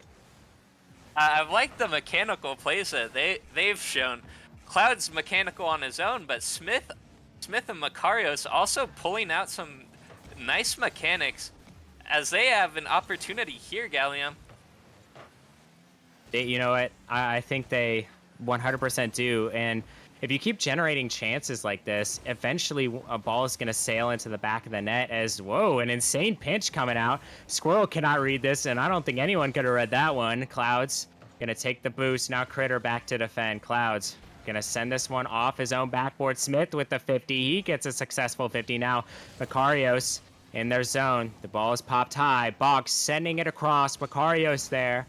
And now it's Smith with a bunch of boosts sending it towards net. Squirrel gonna bat it away. Critter now gets a touch. He's gonna try to go for a second one, but he has no boost. But wait a second, he has an opportunity to put this one to target. He misses his second touch, but wait, a demo attempt coming out. Smith, great defense, and now there's only one back. A 2v1 situation. Squirrel, cool, calm, and collected, gonna send that one right back out, and Clouds gonna try and fail to get this one into the Wraith's net. And now, with a little over a minute left, this Motion squad are on the opposite end of the spectrum. They need to hold a 1-goal lead here, Chunk. Yeah, I've seen a lot of opportunities for this Wraiths team that are just maybe one extra touch away that could really send this game into disarray for this Motion team. I'd just really like to see them connect on one more passing plays. Yeah, you know, all it takes is that one play. Has 40 seconds left. 40 seconds to determine the Wraiths' future in this series. Critter now, full take a boost. He's going to buy some time. He's going to get one, maybe get a second here. Macario's going to meet him in the midfield. He gets a nice touch. Going to try to go for another, but Cloud's a clear. Critter a nice demo. And Smith going to take it once. Going to pop it high. It's off the backboard. He goes. Critter going to get a nice touch himself. Bonks with a little over 10 seconds left. Bonks off the ceiling. Smith, he misses his touch. Can Critter get there and put it in the open net? Yes, he can. And Motion are most likely going to take this series. Yeah, do have to add that most likely, Gallium. There is still 5 seconds left. They just need some good kickoffs. But Macarius was kind of back for that. He almost had an opportunity, but that ball was sailing pretty fast towards his own net, making that a pretty tough save for him. Yeah, as Motion just gonna run out this clock, and Motion takes this game in 3-1, or series in 3-1 fashion, sending the Wraiths, who had a very good game, very good series themselves. I was very impressed with how they played, but I mean, against this Motion squad, who has just so much star-studded talent, and it seemed like just so much offense, they just couldn't get it done here. Yeah, 100%. Like you said, they had a lot of momentum in those medium 2 matches. Just gave them a whole lot of opportunities to take that, win the series. But overall, it was a great series, great opportunities for both of these teams to take it. I think that just the overall mechanics and better skill came out tonight. Yeah, and you know what? That's kind of what happens sometimes is, you know, Motion, congratulations on their win. They're going to advance to 7-2 as Race fall to 2-7. But that's it for this Challenger League match. Thank you again, Chunklight, for being with me. But we advance to quite possibly the best match of the night. We have Rockerman and Ventus casting that one. You heard them in that thriller of a series, the first series. So if you like them, stay tuned for this third series. Chunk, it was a pleasure having you in the booth with me. Yeah, thanks to you too, Gallium. That was a really good game. Most people probably thought it was going to be one-sided, but you got to give them credit for what they showed on stream tonight. Oh, 100%. I was one of those people. I'm not gonna, I'm not gonna, I'm not gonna lie here. But you guys stay tuned because at 9:30 we have a very special matchup coming your way. Peace out.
I need better company between my own thoughts and me. I think something took my melody. And maybe it's just like my mama said. Maybe the monsters aren't under the bed. Maybe they're up there inside of my head instead. And cut the lights, close the blinds and say goodnight, goodnight. Nothing rhymes in my mind, no lullaby, bye-bye. I'm the black sheep, no one's counting on. When I fall asleep, all my dreams are good. All my life, had to fight, no lullaby, bye-bye. Love is so easy to spell, but I can't explain it well. It's like heaven till it's hell, oh well. And maybe it's just like my mama said. Maybe the monsters aren't under the bed. Maybe inside of my head instead. Cut the lights, close the blinds and say goodnight, goodnight.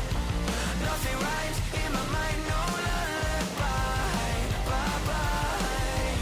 I'm the black sheep, no one's counting good.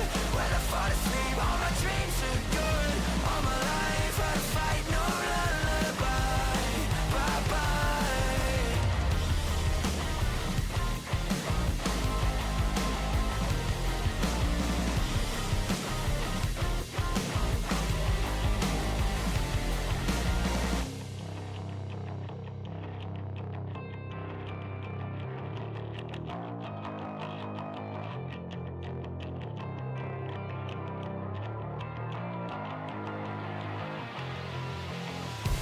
Maybe it's just like my mom said. Maybe the monsters aren't under the bed. Maybe they're up there inside of my head instead. And cut the lights, close the blinds and say goodnight, goodnight. Nothing rhymes in my mind, no lullaby, bye-bye. I'm the black sheep, no one's counting good. When I fall asleep, all my dreams are good. All my life I fight, no lullaby, bye-bye.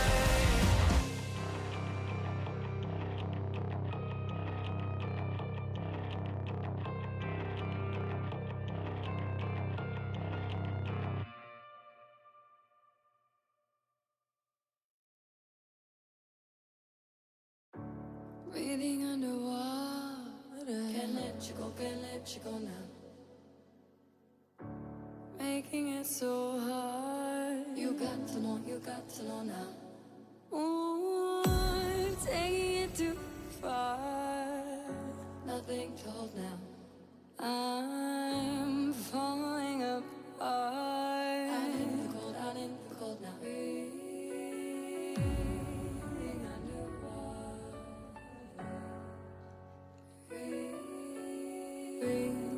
Breathing underwater now. I can't let go.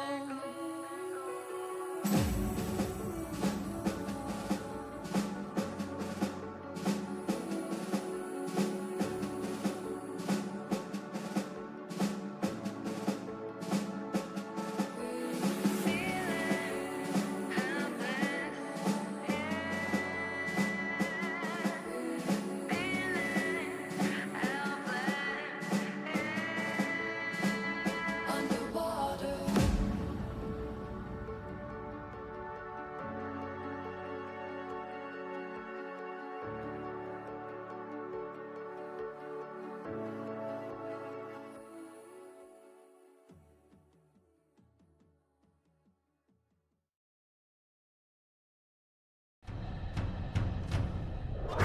Literally, he puts it in 0 seconds remaining. He seems to be playing hard for it.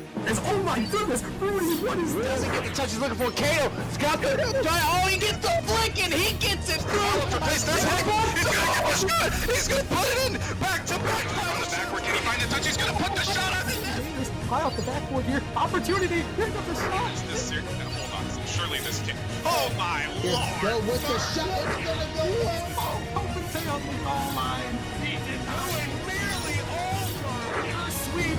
It comes through. The Venom, the improbable, the impossible, the 4-time champions. All right, what is going on, everybody? Welcome back to our final matchup of the night here as we've got an absolute banger for you. We're back to the Rival League, and I'm back with Ventus here in the booth. Ventus, welcome back. How you doing? I'm doing fantastic. I mean, I am so excited for this match.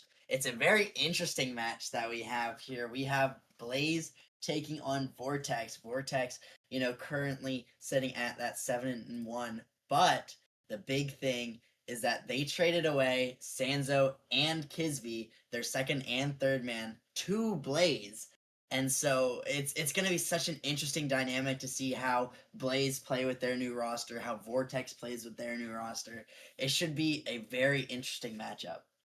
Yeah, most definitely going to be an interesting one here. I mean, the drama is at an all-time high here. You trade two your players away, and what happens the next match? You play them right away here. So the storylines are most definitely on a high right here as we're going to be looking at this matchup. A quick shout out before we get into this one. Shout out to Quackbot. I don't know if we got him on the last, but shout out to Quackbot coming back for 13 months, and to Jarhead subscribing for 34 months. Much love to Mr. Jarhead and Quackbot out there with the resubs. But yeah, Ventus, I mean, this has got drama written all over it. You mentioned it, yeah. Sanzo and Kisby traded away to Blaze now. Vortex gonna have LK, Isaac, and Dissa. Isaac and Dissa, who they just picked up, and Blaze also with T-Jazz, who's been kind of a staple over there. Ventus, we got him in the lobby here. I mean, what are you looking forward to in this match, and who do you got winning it? I mean, I definitely have Blaze winning. I think that, Sanzo and Kisby, those two alone are really good. And then I've talked about how underrated I think T-Jazz is, and how he is able to elevate teams. And so I think that, I think that this team might be better than the original Vortex. It might be a crazy thing to say. That would be me saying that, T-Jazz might fit in better with these guys than LK.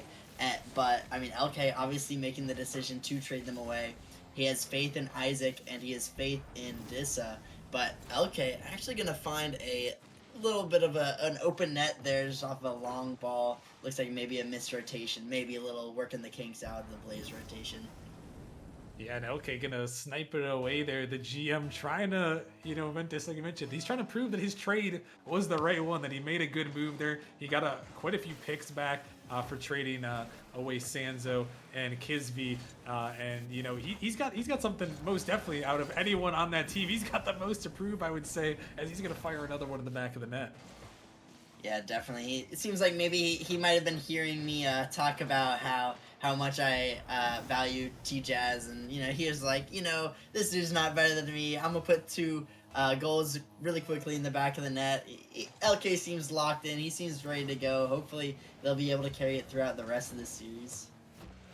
Yeah, most definitely, and that's a great start there for Mr. LK and the Vortex squad. Yeah, 7-1 on this season, and looking to add to it, trying to keep pace there. Pineapples lost today, so they could outright secure that 1 seed at the end of the day here if they can find a win.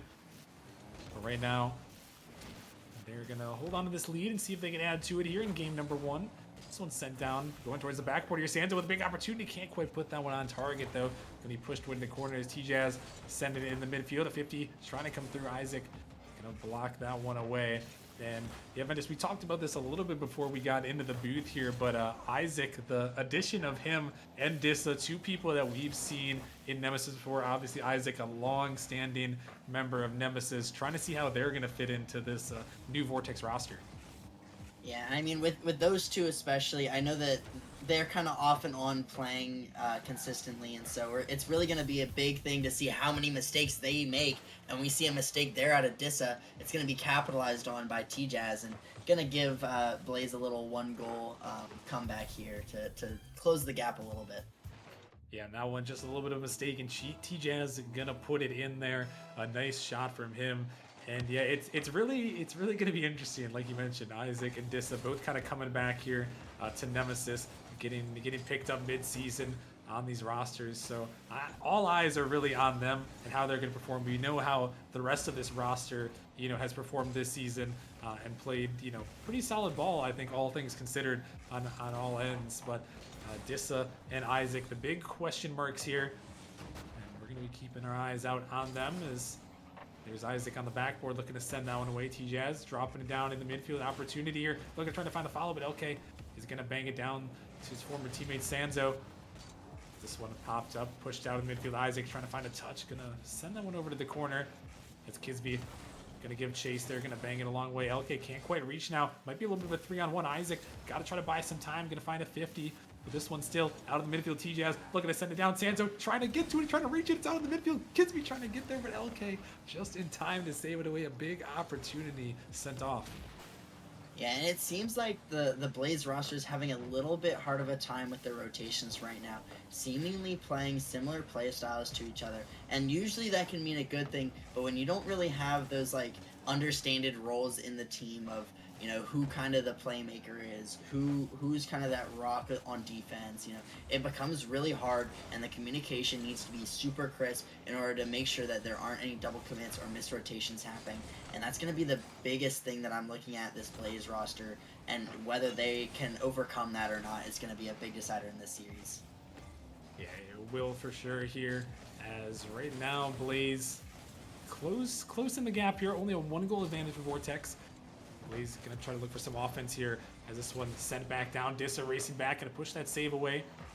He's looking for another one, sending it down midfield. Kisby though, nice touch, able to get that one as this one's off the side. Isaac, not the touch he was looking for, but Dissa gonna bail him out there as this one's sent back down. Sanzo finding that one, but pushing the corner. Dissa pushing this one up high. Isaac found the demo. Sanzo back to it. A flip reset attempt from Dissa, but it's going to be denied away for the moment. As this one sent back. Isaac looking to find the shot, but it's going to be blocked away. This one out of the midfield. Dissa now trying to come through. A double demo. Kisby taking out 2 at once here. Could lead to an opportunity. Kisby, he's looking for more there, but not quite going to find it. That one was a crazy double demo right there, but unfortunately Blaze couldn't find the counterattack.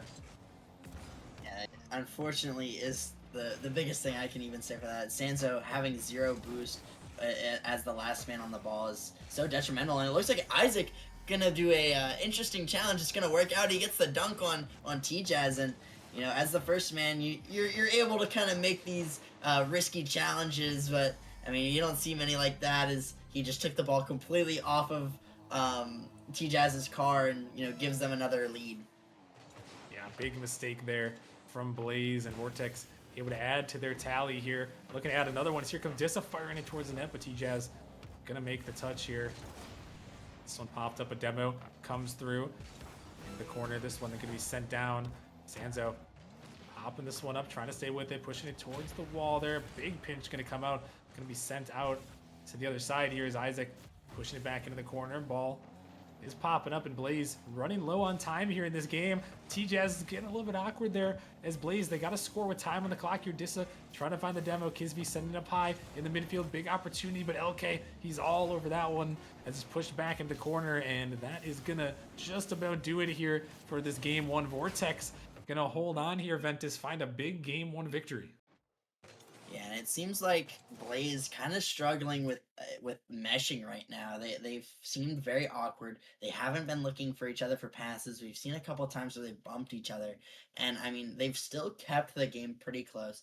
I know that obviously LK had those 2 goals at the very beginning of the game, and I mean, if you take those out, it's 1-1 game. But I mean, Vortex have played really well. I really like the way Isaac's playing. He's kind of sitting back as that third man on offense. He's playing that midfield pressure. He's keeping the ball in. He's making sure that Blaze can't get any quick counterattack goals, and he's playing very well. I know he only had 289 score, which is the bottom on his team, but I mean, score doesn't dictate everything. I thought he played fantastic this game, and I'm hoping he's able to continue that.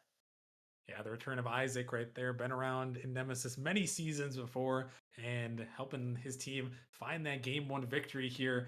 And Vortex in the lead here, and now it's right back in Blaze's corner here at Ventus to see how they can respond. Obviously, you mentioned we got Sanzo and Kisby. They've got the chemistry, you know, from that Vortex roster, but T-Jazz kind of being that third player instead of LK, and they're still looking to try to find things here in their first series together. Yeah, and I mean, the reasoning is because T-Jazz doesn't play like LK. T-Jazz is a much more aggressive player. I'm not going to say more mechanical, but he goes for more solo plays. And so LK has been this third man kind of player on the Vortex team. And now that we see Kisby and Sanzo not having a kind of designated third man, I don't necessarily like pushing players into roles like that. But I mean, it's just harder when everybody has different ways that they're playing, and it's going to be how they can adjust to those teammates and how they can play around them, because all 3 of these players for Blaze are individually very good, but they need to be able to, you know, work well together, and that's the difference between a good team and a great team. Yeah, most definitely. That's a great analysis there, Ventus, and it's especially important here in the rival league. You know, once you kind of get like rival enough, you know, it comes down to those, you know, those rotational plays, how you can find passing plays, how you can work with your teammates to find a win here. And right now in the series so far, it has been Vortex that has been able to find it. still early on here as we're into game number 2. This one pushed across the net. Sanzo gonna leave it for T-Jazz with that boost. Got taken by LK. Isaac going up, trying to find the demo. Can't quite connect there as Kisby. Nice little wave dash there on the wall here. And it's an open net. T-Jazz is just gonna send it in. Kisby find the demo for a good effort there. And Blaze gonna put it in. It's a good start for Blaze there. Kisby, some great wall dashes, kind of catching LK off guard, which is surprising considering LK should know all of the capabilities that Kisby and Sanzo can do, and Kisby catching him off guard there, putting it past LK as that last defender, maybe pushed up a little bit too far, not respecting the ability of Blaze, and obviously Blaze gonna take a full advantage of that, but it looks like Blaze trying to get an attack of their own, and Isaac gonna put that one in net, and that was kind of all started by the demo coming out from LK on that last defender. Dissa able to put that one off the back wall, and Isaac's just gonna be first to that ball. Kind of a slow shot just to play it around the defenders.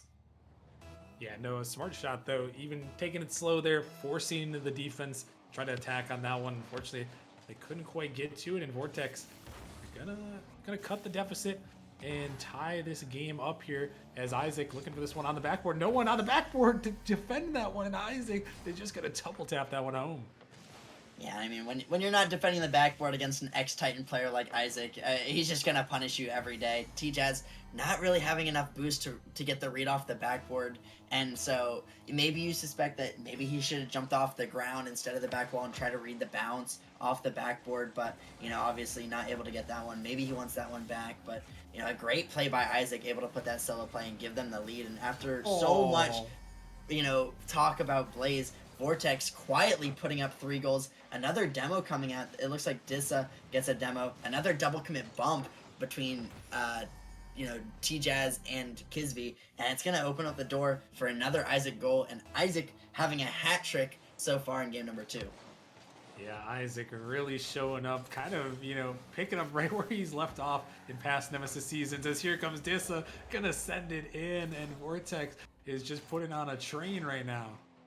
Yeah, and Kisby, very, very bad miss there. I mean, he expected it to bounce off the ceiling and not roll, and so he wasn't playing high enough on that touch, and he's just going to misread that one. And, when you're last back like that and you make that kind of error in the read, it's punishing. But luckily, they kind of get one back here on a nice kickoff goal. So luckily the damage isn't too much, but, it could be a 1-goal game instead of 2. Yeah, no, they're able to sneak that one in. Sanzo able to push her home into the back of the net, and once again cut the deficit in half here. Blaze trying to come back. They were up and gave up 4 unanswered goals here. Now able to find one. This one popped up high. Isaac gonna make a touch, able to send it a long way. Dissa looking to get up to it, pushing it off the corner, trying to find another touch there. Can't quite find it. Isaac ready to shoot that one. Can't quite put it in though.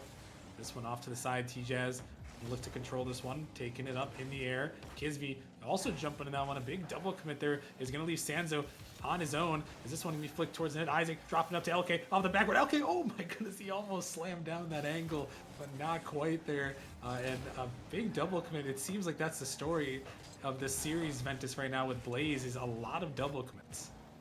Yeah, I mean, they just have not figured out how to rotate with each other yet. We see a lot of the times that they're standing awkwardly. One of them wants to go for the ball and kind of pre-flips into a catch. Another team bump there is Kisby bumping Sanzo. Just their rotations are super sloppy right now, and they just haven't figured out how they play, with T-Jazz. And, maybe this is something that Blaze should have scrimmed a lot more with each other. I know there wasn't that much time as this was a very recent trade.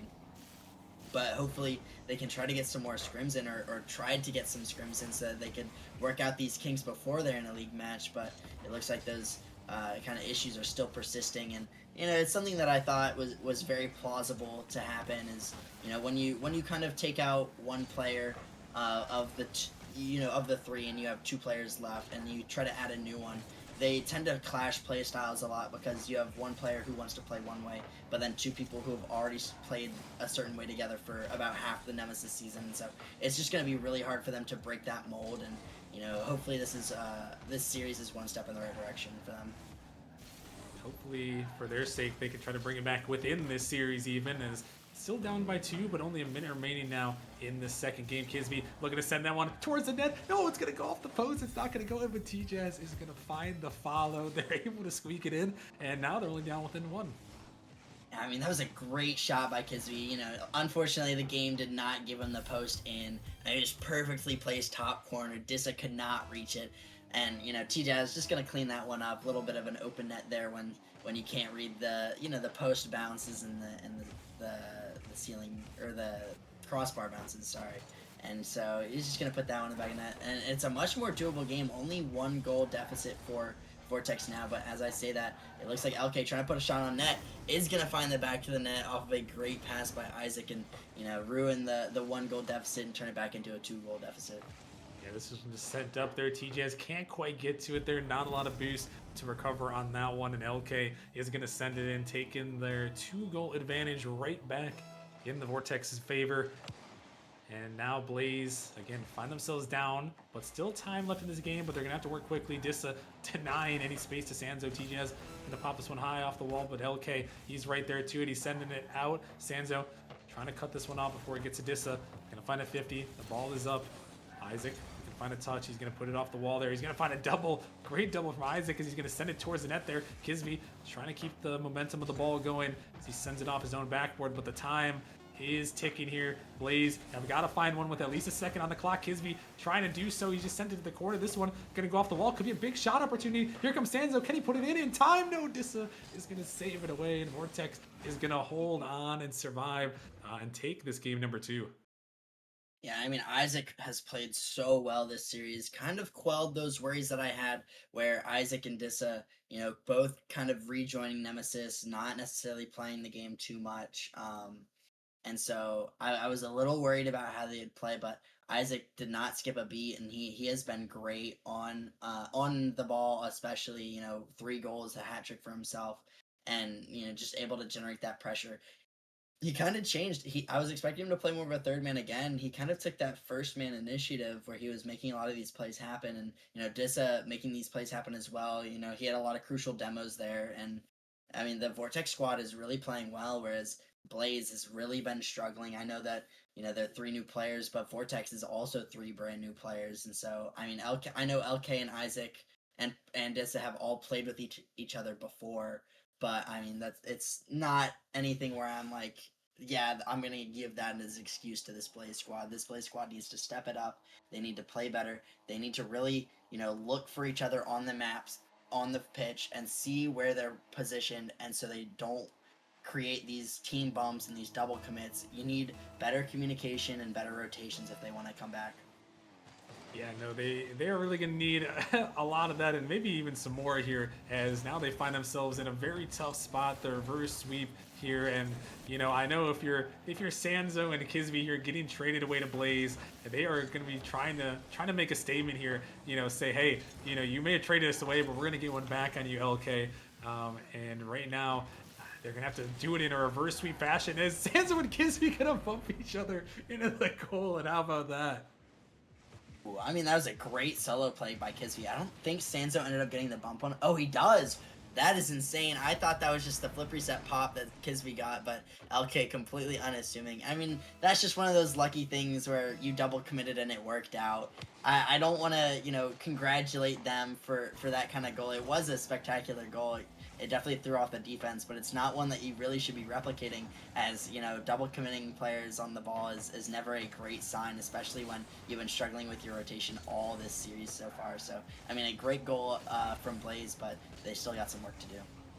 Yeah, no, I agree with you. It's not really awe-inspiring too much here in terms of their ability to maybe pull off the reverse sweep, but, you know, hey, it's a step in the right direction to at least get the goal on and take the early lead here. So we're in the game number 3. Blaze trying to drop this one down. It's right in front of the net here. Kisby, a big opportunity. Can he put it in? Trying to put it around. It's going to ring off the post and be saved away. And that one, oh, another one they're probably going to want back. You thought for sure, Ventus, that one was going to be sent in the back of the net. Yeah, that should have been a goal. I mean, Kisby needs to be putting those ones in, and, you know, just one that you definitely want back is he might get this one back. Here's another one off the post, but that one gonna find the post and go in. Is Kisby gonna beat both defenders to that ball? A good 50 out of Sanzo, and, you know, Kisby just gonna dust Isaac and Dissa to that one and put it in the back of the net to give it to a lead. And that one, Rockerman, is much more confidence-inducing the first one. I will agree with you there, and yeah, he made up for it right there. He may have missed the opportunity on the first one, but he is gonna find that one. As oh my goodness, looking to find this one is Isaac off the pass from Dissa, and Vortex right back to cutting the deficit.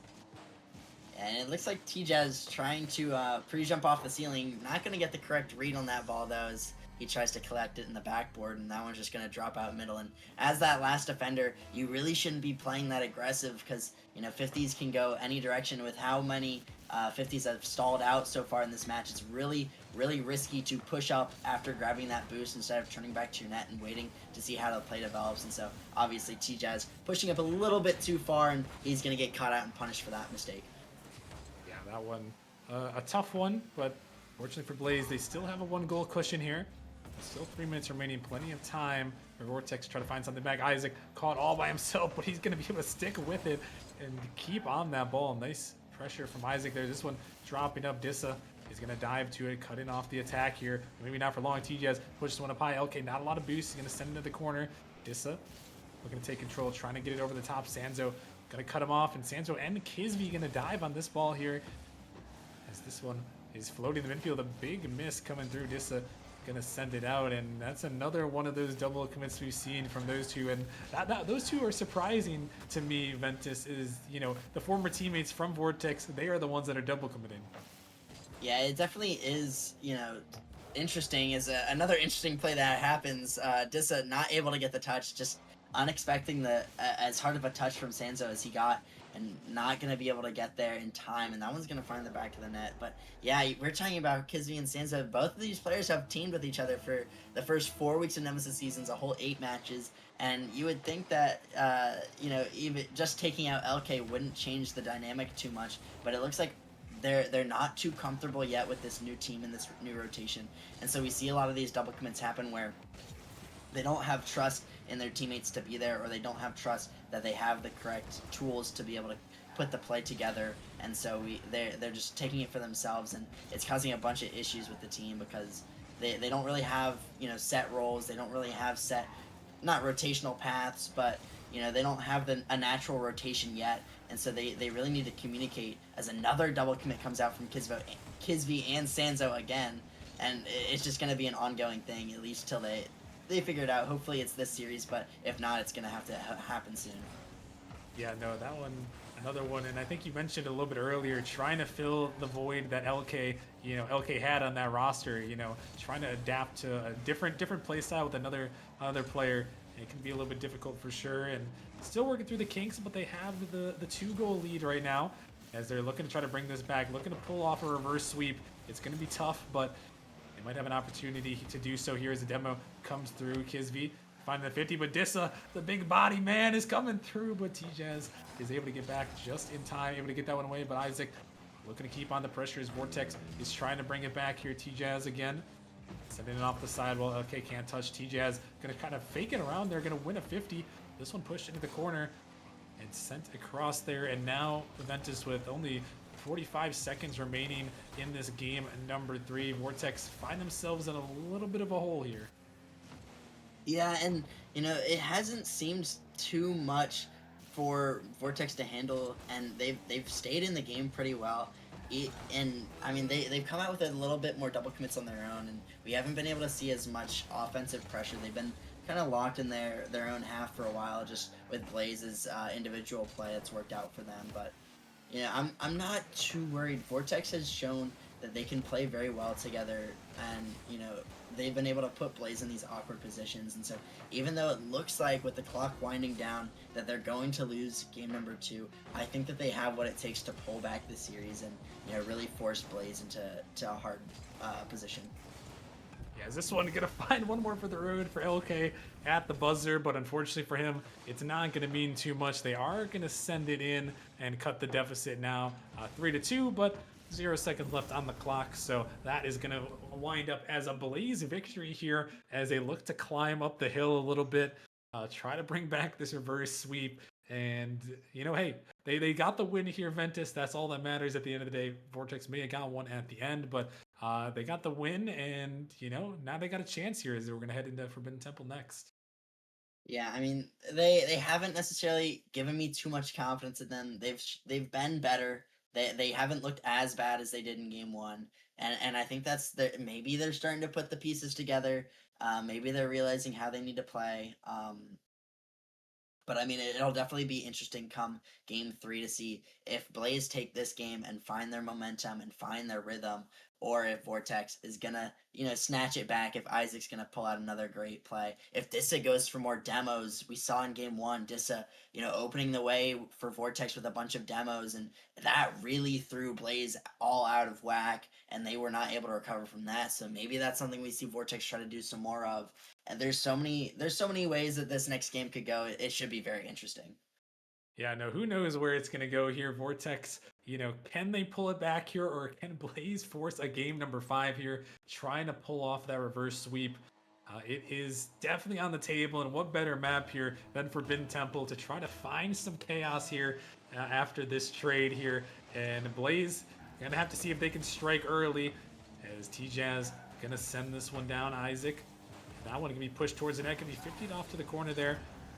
LK sends it back up the midfield. Dissa is up. LK is up. No one's going to touch it, though. T-Jazz looking to send it in, and Kisby is able to push it away just for a moment here as LK trying to come through. Kisby with a nice cutoff on that one here. As Kisby now taking it up. Going to find a flip reset. Looking to send it down towards the net. Isaac has to make a save. Kisby almost with a highlight reel play. But Sanzo, he's looking for a highlight reel play, trying to drop it down, but LK denies it away. Oh my goodness. What a set of saves right there after some amazing shot attempts from Blaze. Yeah, I mean that's what I'm talking about for Blaze with that individual capabilities. I mean Kisby with a great reset pop into the shot, and then Sanzo trying to get that reset to backboard double touch. I mean these players individually are so good once they get their rotations working. I mean we saw that their rotations crumbled there. Their pressure after those great solo plays, just fell apart because of a double commit. Kisby double committed with T-Jazz, and so it was just another one of those situations where they had all this momentum going for them. They were creating so much pressure with their solo plays, and then we see a misrotation just like this one, and Vortex just get out of it scot-free, and actually are going to be able to get a goal here instead of just breaking out of their own half. Yeah, that one, just some overcommits on the defensive end from Blaze. LK able to send it down. He's trying to end this series off. A lot of talk was, why would LK trade away, his roster when they were 7-1 on the season? And LK, again, he's got a lot to prove in this matchup here, to prove that his trade, was the correct one. And, so far, Ventus, I will say LK has definitely had a great series. Yeah, he definitely has. He's been very good. He's been such a great third man. He's been able to make some great saves on the defensive side of the ball, and has shown great offensive pressure as well. He's been able to put some great shots on net and find the cracks in the Blaze defense, and he's been able to score a lot, which isn't necessarily something we saw a lot from when he was with Kisby and Sanzo. But maybe he's getting some more opportunities, and he's not stuck in such a hard third man role with this new Vortex squad. Yeah, he's had quite a few goals in this one, and you definitely can see the offensive prowess of LK. Nemesis veteran NGM is this one an opportunity? Fire towards the corner. It's gonna ring off the post. Though Sanzo, he almost sent it in, but just posting out there. Couldn't quite send it down as LK looking to pop it up to Dissa. This ball up in the midfield. Dissa trying to stay with it. He had to find one touch with the ball still dropping down. Isaac taking controls. Got some boost. Looking for the flip reset. Gonna find it. As Kisby able to get out to it. T-Jazz sending this one up high. LK gathering this one. Looking to take control. Gonna get it over Sanzo. Dissa racing on the wall. Gonna push it high. Looking to find a bump there. It's gonna be sent down. Sanzo with a great touch. Oh my goodness, he has the opportunity. Can he finish it? No, it's off the post, but T-Jazz is gonna bail him out. Oh my goodness, some chaos there on Forbidden Temple. Yeah, I mean, he gets such an amazing first touch to beat Dissa to the ball, and then he's not able to put that one in target. Luckily, T-Jazz there, so even after the demo on Kisby, he's still there to follow up that touch and able to put that one in the back of the net to tie up game number 4. But it looks like maybe I spoke too soon. As another shot coming out. I'm gonna roll up the back wall, but Blaze showing signs. They've had pressure all game. They've shown that the solo plays can work as long as they don't make too harsh of a double commit error. We can see a great showing from Blaze as a good beat from T-Jazz gonna go right over Isaac, and Isaac just barely not fast enough, running out of boost it seems like, and TJ's gonna put that one in the back of the net to give Blaze the lead. Yeah, and Blaze has really been the ones with the offense in this this game right now. Ventus on game 4, 9 shots to Blaze, 1 for Vortex, and now here's another one, make it 10 right there as Isaac is forced to pick up a savior medal right there to push that one away. But really, Blaze has had all the offense right here, but you know, when it's only a 1-goal advantage, Ventus, you can have all the offense you want. You never feel safe until you have at least a 2-goal lead.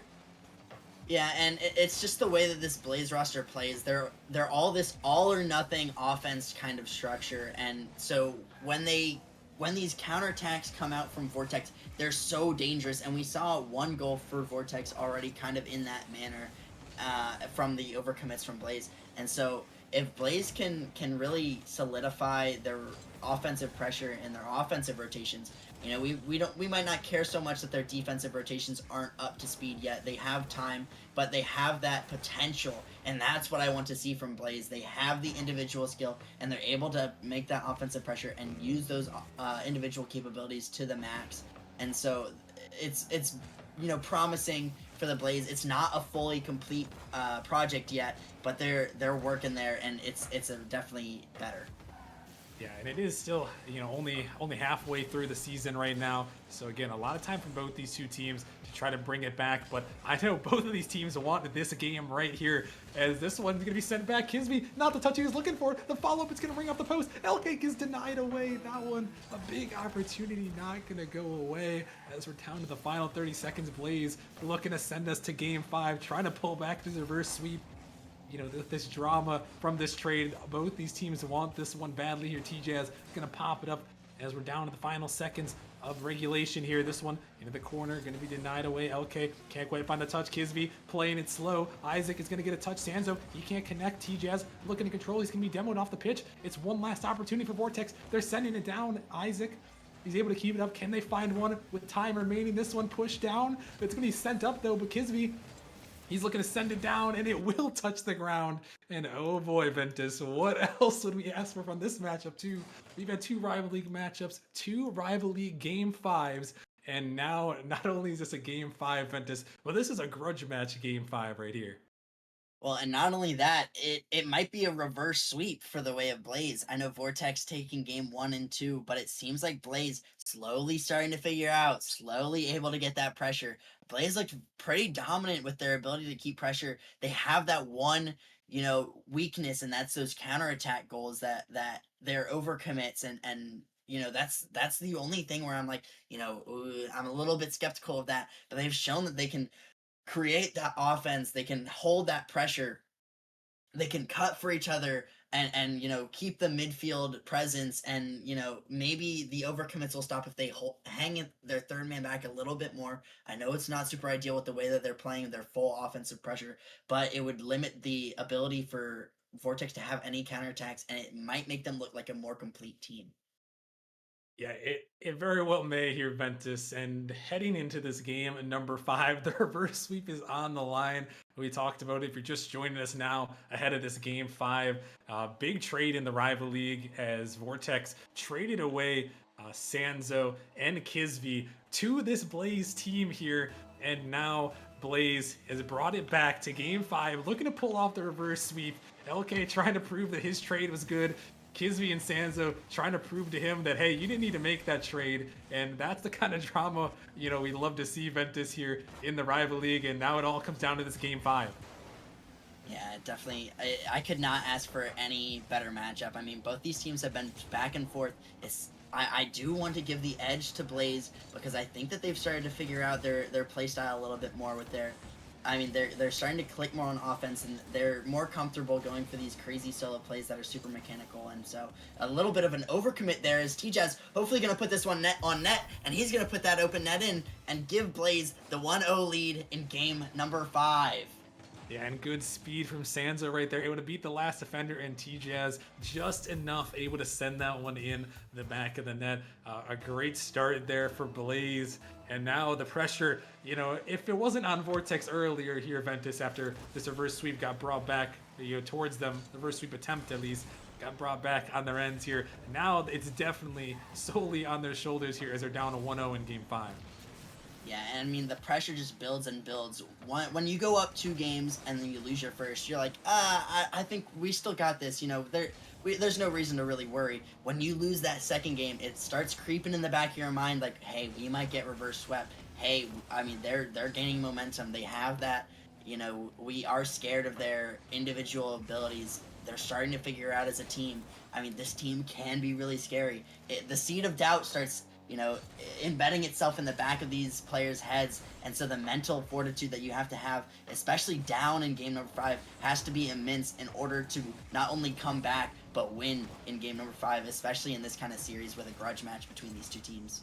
Yeah, no, the pressure is most definitely on, and yeah, you're right. We'll see who has got that solid mental. Obviously, LK, a veteran, won many championships in that victory org over there. We've seen Isaac before. Dissa, well, still unproven in the postseason here, but they got to lock it down here, and they're gonna have to try to bring it back here if they're gonna want a chance to win this series and keep their record here with only 1 loss to their name. That's Kisby. Gonna send this one down. Isaac taking it up, trying to find the pinch. Can't quite touch it though. Kisby looking to take it up, but doesn't have a lot of boost. Dissa able to jump on top of that one. This one out of the midfield. LK sends this one up high. Dissa looking to find a redirect. He's gonna push it down, but Kisby gonna bang it out. T-Jazz gonna find a connection here, looking to stay with it, but Isaac gonna beat him at the apex. As Sanzo pushing this one across. Kisby is jumping, but Dissa, he's gonna send it down, and they may have caught him out there. It's gonna go in. The third man challenge is gonna go in the way of Vortex to tie it up. Yeah, I mean, this is exactly what I talked about in between games 4 and 5. I talked about this being the weakness from Blaze, that Vortex can catch them out in these counterattacks. The Blaze leave their third man very far up. I mean, it was supposed to be a pass from Sanzo to Kisby, but that's pass specifically where you're banging it off the sidewall and hoping your third man can get the beat. It's very easy to read. A lot of teams do that, and so Vortex was just able to read that one and get to the ball because the ball was closer to the Vortex half than it was to the Blaze member of Kisby. And so that one's going to be an easy potential for a counterattack and one that you really have to play perfectly in order to get that pass off. And so you see that counterattack there, but a great bump there on LK by Sanzo to open up the path for T-Jazz, and Blaze going to take this one back. Oh my goodness, on his former GM's head right there. Sanzo raining from the sky, bumps him out of the way, and T-Jazz, he puts it in. T-Jazz has also quietly had himself a great comeback in this series. He's had multiple goals here, I think at least 2 in the last 2 games here in both of them. So he has really brought back the offensive pressure there, and a huge goal right there for Blaze, able to retake the lead. Vortex once again now into that passenger seat here, trying to figure out how they can bring this one back. As Kisby sending it down, looking to find the flip reset, can't quite touch it though, but it's going to force Dissa into an awkward spot there. Is this one out in the midfield? LK, not a lot of boost, but he's going to bang it back down into the corner. Sanzo looking to take control, looking to send this one up. Touch doesn't quite come through. Here comes Dissa, pushing it into the corner. Oh, nice touch, dropping down, but Kisby is able to race back just in time as this one's sent back down. Blaze looking to find the attack here. Sanzo thinking about this one. Dissa gonna pop it up high to Isaac. Sanzo back, trying to get up this one. This ball is up there. That one off the backboard. Dissa coming through. He's trying to drop it down, but Kisby is gonna deny it away just in time as a big demo comes out. T-Jazz gonna get it there, able to send it away, and some chaos here. Ventus Vortex is trying to push this pressure here, trying to at least tie it up and bring it back in this game 5. Yeah, and I mean, Vortex has been able to amount some pressure here, some great demos. I talked about it again. I'm just all-knowing, it seems like. I talked about Vortex might wanting to go for more demos, especially Dissa, seeming to catch Blaze out a lot of the times in Game 1, and it seemed to almost work there as a lot of pressure was built up. But Sanzo, I wanted to give credit to how he was playing. He was playing a little bit farther back, just like I wanted him to, and he was able to kind of fake chow, get Vortex to throw the ball away, and able to kind of be that third man on defense where he's still able to join the attack, but he's not leaving the open to the counterattack, just like that one right there, as T-Jazz not going to find that one, and LK going to put that in the net to tie it with 17 seconds left. Oh my goodness, a big mistake. T-Jazz has been so good in the last couple games, but that miss is gonna maybe come back to haunt him here, as Blaze was only 17 seconds away from pulling off the reverse sweep. And now this one shot towards net. Kisby has to make the save. He puts it up. Here comes Dissa trying to fire his way through. It's out of the midfield, but LK is gonna send it off to the side. It's now final seconds of regulation. Next goal will win it here. This one sent down. TJS is there. Dissa, he's going to push it to the corner. Kisby looking to take control. He's going to send it down. Ventus, and overtime going to come through in game number 5. The grudge match, the reverse sweep attempt. You know, it's all on the line here. And Sanzo looking to find the dagger, but it's going to be denied away by LK. Yeah, I mean, you talked and you said, what more could we ask for? And I think the answer was overtime in Game 5 was almost a crazy shot by Dissa. This one going to go all the way back to the orange half, though, off of a clear from Blaze.